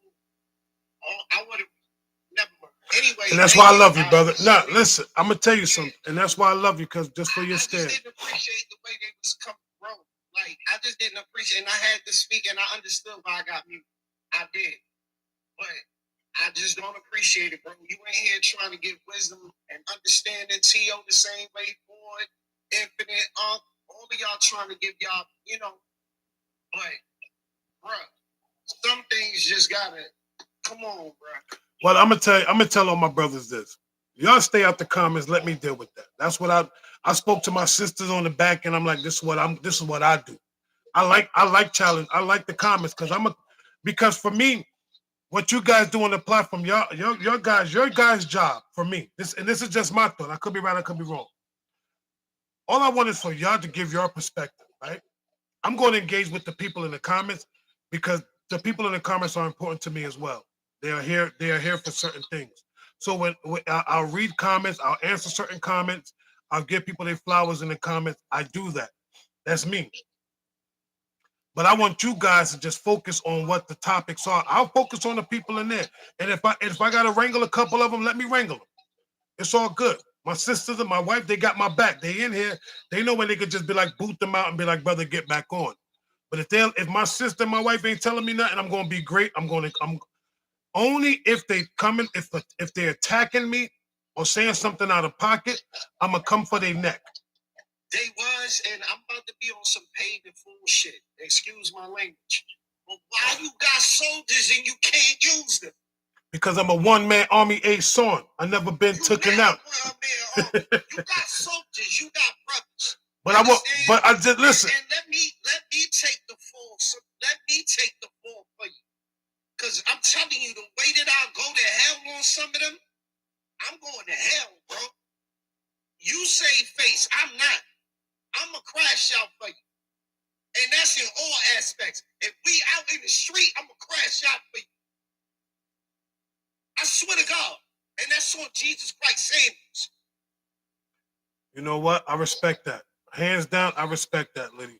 But I don't need none of my brothers to crash out for, because it's not your job to crash out. Everybody knows me. I'm a crash dummy. I love it's not even me crashing out. It's just me expressing how I truly feel. If you're gonna come, because if they're not attacking you, but they're attacking me, one thing I am gonna say. They attack you, they attack me.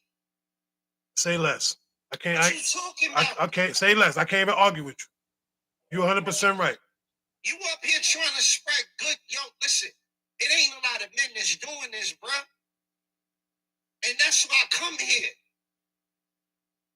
These men are bowing down to these women after they sitting up there talking shit to them and putting us down and trying to separate us and all that. These niggas is simps. I respect that. You know what? I'm gonna take that. And you lucky I didn't curse out Cherry. Nah, that's my Cherry different. We can't. But I'm just saying, bro. I know. The way he was carrying on, bro. I was like, come on, man, you only doing this because of the fact that these women is praising you down in the comments for talking bullshit. Because that ain't for us. That ain't about all of us. That's not what we do. Got a point. You know what? I can't even argue with the man. I can't argue with the man, yo. I love you, my brother. I love you too. First of I all, what you do. I respect what you do. I'm sorry I'm taking up time, but I was quiet this whole time. But I know I can get disrespectful. I'm from Brownsville. I'm a gutter baby. I'm a hood booger. And I just don't like to see my brothers get disrespected. They go for T.O., they go for they go for Ford, they go for Infinite. I'm never going, but I'm going to be quiet, though. I'm going to respect your opinion, though, at all times until you unleash me. And when you want to unleash me, you will see what I'm talking about. Say less. But I do want to say this. I want to say this. What you don't, I got to do this because hands down, I rock with Cherry. That's my brother, hands down. Cherry's a different type of dude. I know what Cherry's going to do. That's why I know what he's going to bring. I already know what he's going to do because that's Cherry. If you haven't been around him to curse him out, I wouldn't. Me personally, I wouldn't have had allowed that. To be honest, I know. He's a different type of person, and I know what he does, and I know what he's going to bring to my platform. But that's why I told him respectfully. I still love you, but I don't agree with, and that's what we men have to start doing. I can still love you, but I'm not going to agree with your simp, and I'm not going to agree with your pandering. You did that to cater to some of these women, and I know that's what he's going to do. But do he really stand on that? Is the question that we have to ask That's ourselves. what I'm saying. But Liddy, it's for entertainment. For him, it's entertainment, but we're not here to entertain, and we know that. But who catching the black end though? Who catching the back end the worst? You are. No, I'm not catching it because all I'm doing is he's throwing it, I'm deflecting, and I'm giving him the realness. So it's all good. And as you deflect, you catching it in the comments, and I'm looking, and I'm like, you know what? I'm about to say something, but then I'm like, nah, let me fall back. All right. Because my brother got it. You got it though. But let's do this. But I respect that, Liddy. Thank you. I love you, my brother. Too hands down. Hands down. Real talk. Jew, you got something you want to say real quick? Yes, sir, I do. I thank God for this panel. I thank God for you, brother. I have a spiritual sister send me spiritual messages every morning. And she told me that God said that I will be finding brothers that's on the same level like me. And I was just, the first time I came in, brother, I was really shocked, but I was amazing to see brothers like me on a panel talking about what we need to talk about with each other. And like I said, again, I thank God for that. I thank God for y'all. I know I don't know y'all yet, but I want to get to know y'all. So let's keep it going. I want to keep coming in, being live with y'all, because it's helping me more. You know, it's helping me as well as a 59-year-old man. So, you know, I'm married with 3 girls, granddaughters too. So I understand everybody, and I understand that we don't have to let comments stop us from what you're doing, because you're doing a great thing. Like brother just said, ain't no other man doing this. I haven't seen no other group doing this, and I love this group. I want to stay with this group. Well, I want to say this. You want to stay with this group? Get a profile picture. And I'm just playing. I was trying to do that, but how would I do that? I don't know how to do that. No, you ain't playing. Get a profile pic. Somebody help him out. Yeah, we'll walk. Yeah, you know what? Contact. We'll walk you through it. That's what we do. Okay. I appreciate it, brothers, and thank you. No, anytime, my brother. Thank you. Ah. I'm like, man, I'm the land real quick, man. Thank you again for this, bro. I appreciate all y'all. I love all y'all brothers, man. I thank all y'all for sharing y'all perspectives, y'all journeys, man. All y'all triumphs. This life is not easy. It's not for the weak. And I just say this quote that I saw. I wouldn't say a quote, it was a comment I saw, and it really stuck with me. It said that when a king has raised another king, that the queen should turn her head away because it's not going to be pretty. And it's not to say that he's gonna abuse his son, but it's to say that he's preparing him for a hard walk, a hard life. A lot of women will never understand how it is to be a man. We will never understand how it is to be y'all. And I think we will be able to build better together when we come to that understanding alone. That we are different. We are different, and we need to be able to take a moment and at least reflect on that. We interact with each other more. Again, much love to all y'all, man. Y'all have a blessed day, man. All y'all my prayers. Be safe. First of all, thanks for the workout, because you just inspired us. For some people in there that has been getting inspired watching you work out. Huh, I'm about to change our name to the Silverbacks. No. I gotta get right, brother. I'm lacking. I gotta get right. You ain't lying away, but I'm almost there. I'm gonna start. I keep saying I'm gonna start, but I be procrastinating. See, holding myself accountable. But see, I know I got till February, so I'm gonna be right. You gonna do it, bro. I was 270 around this time last year. I lost 50 pounds, bro. I had to, man. Yeah. When I got hit by that car, man, I was like 260, something like that. I think my weight was part of what saved me. Of course, God was the ultimate. That was really what saved me. Having that 50% chance of passing surgery, but that weight helped me, but it held me back as well. I might have gone across the street if I was lighter. Listen, come on, y'all, because I'm trying to go eat. Y'all playing my timetable. I went over 5 minutes. I love my brother. You playing with your timetable. This is all you about. Let's go. He angry? Come on. Hey, look here, man. 7 minutes is 7 minutes. Okay, I appreciate the whole conversation. Right. I'm gonna be sweet and short and sweet. I appreciated the whole conversation. You know what I mean? I learned a lot today. Just sit back in the cut. And what I want to say is this, man. Is that we can't stop, won't stop. And that's not a Diddy moment. We can't stop, we won't stop.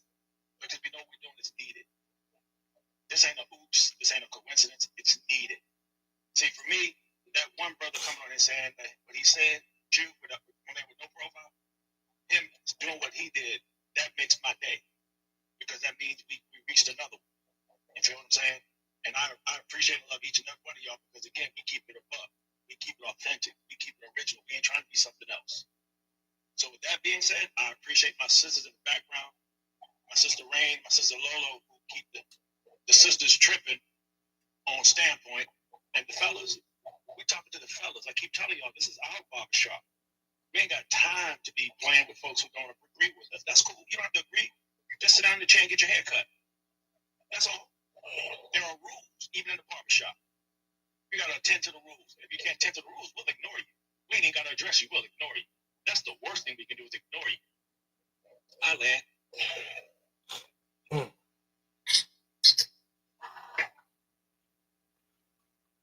Hey, Lick.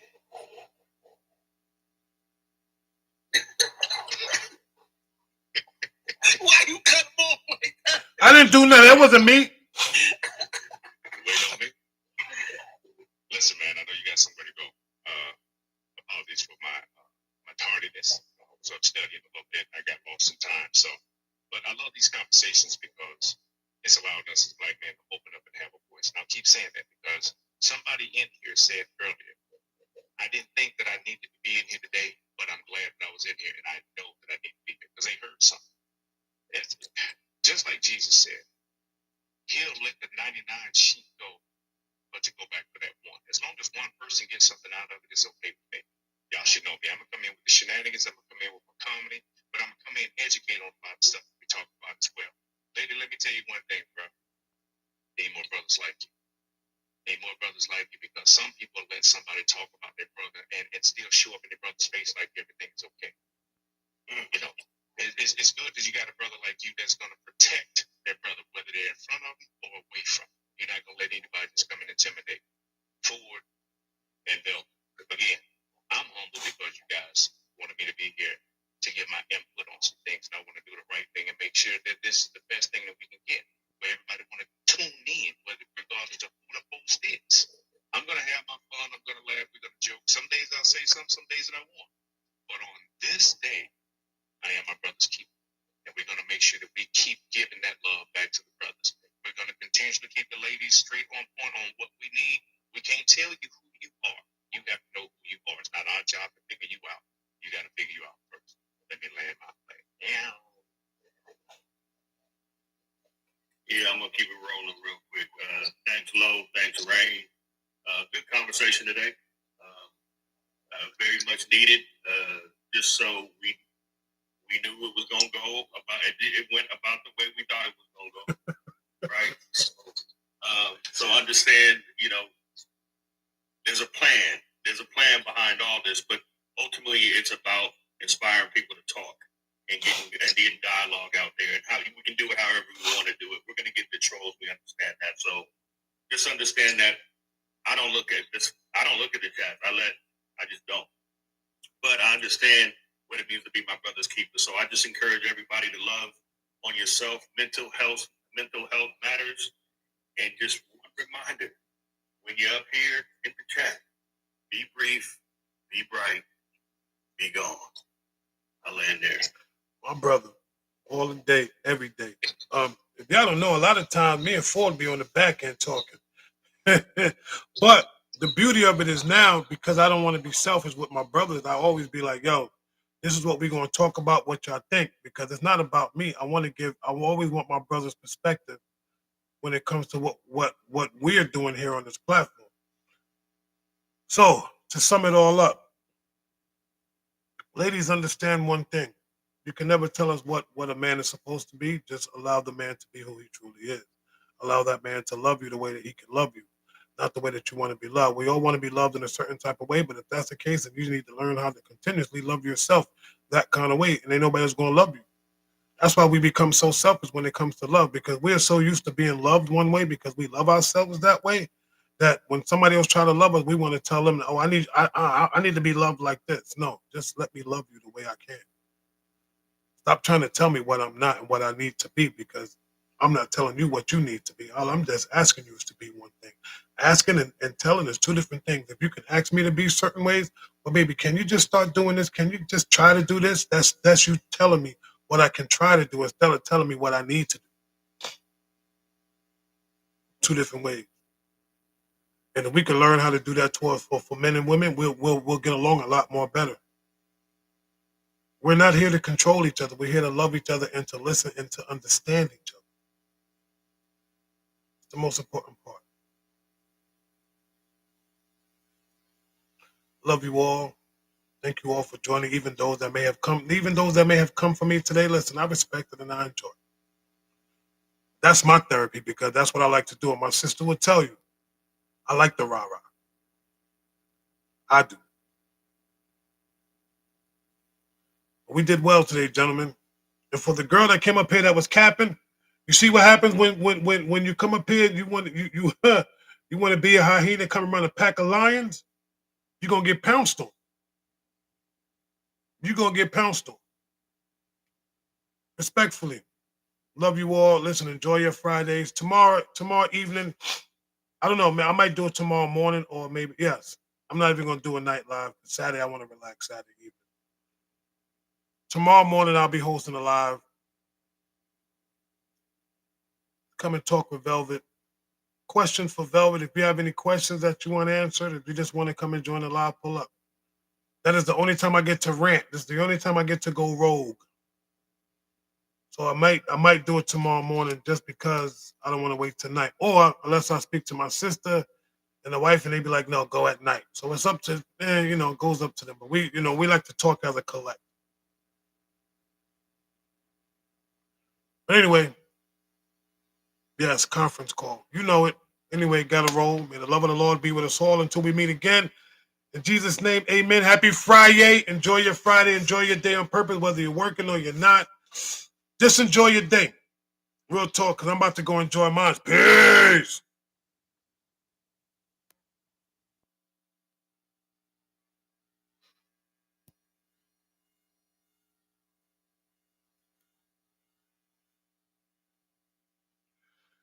Yay, yay.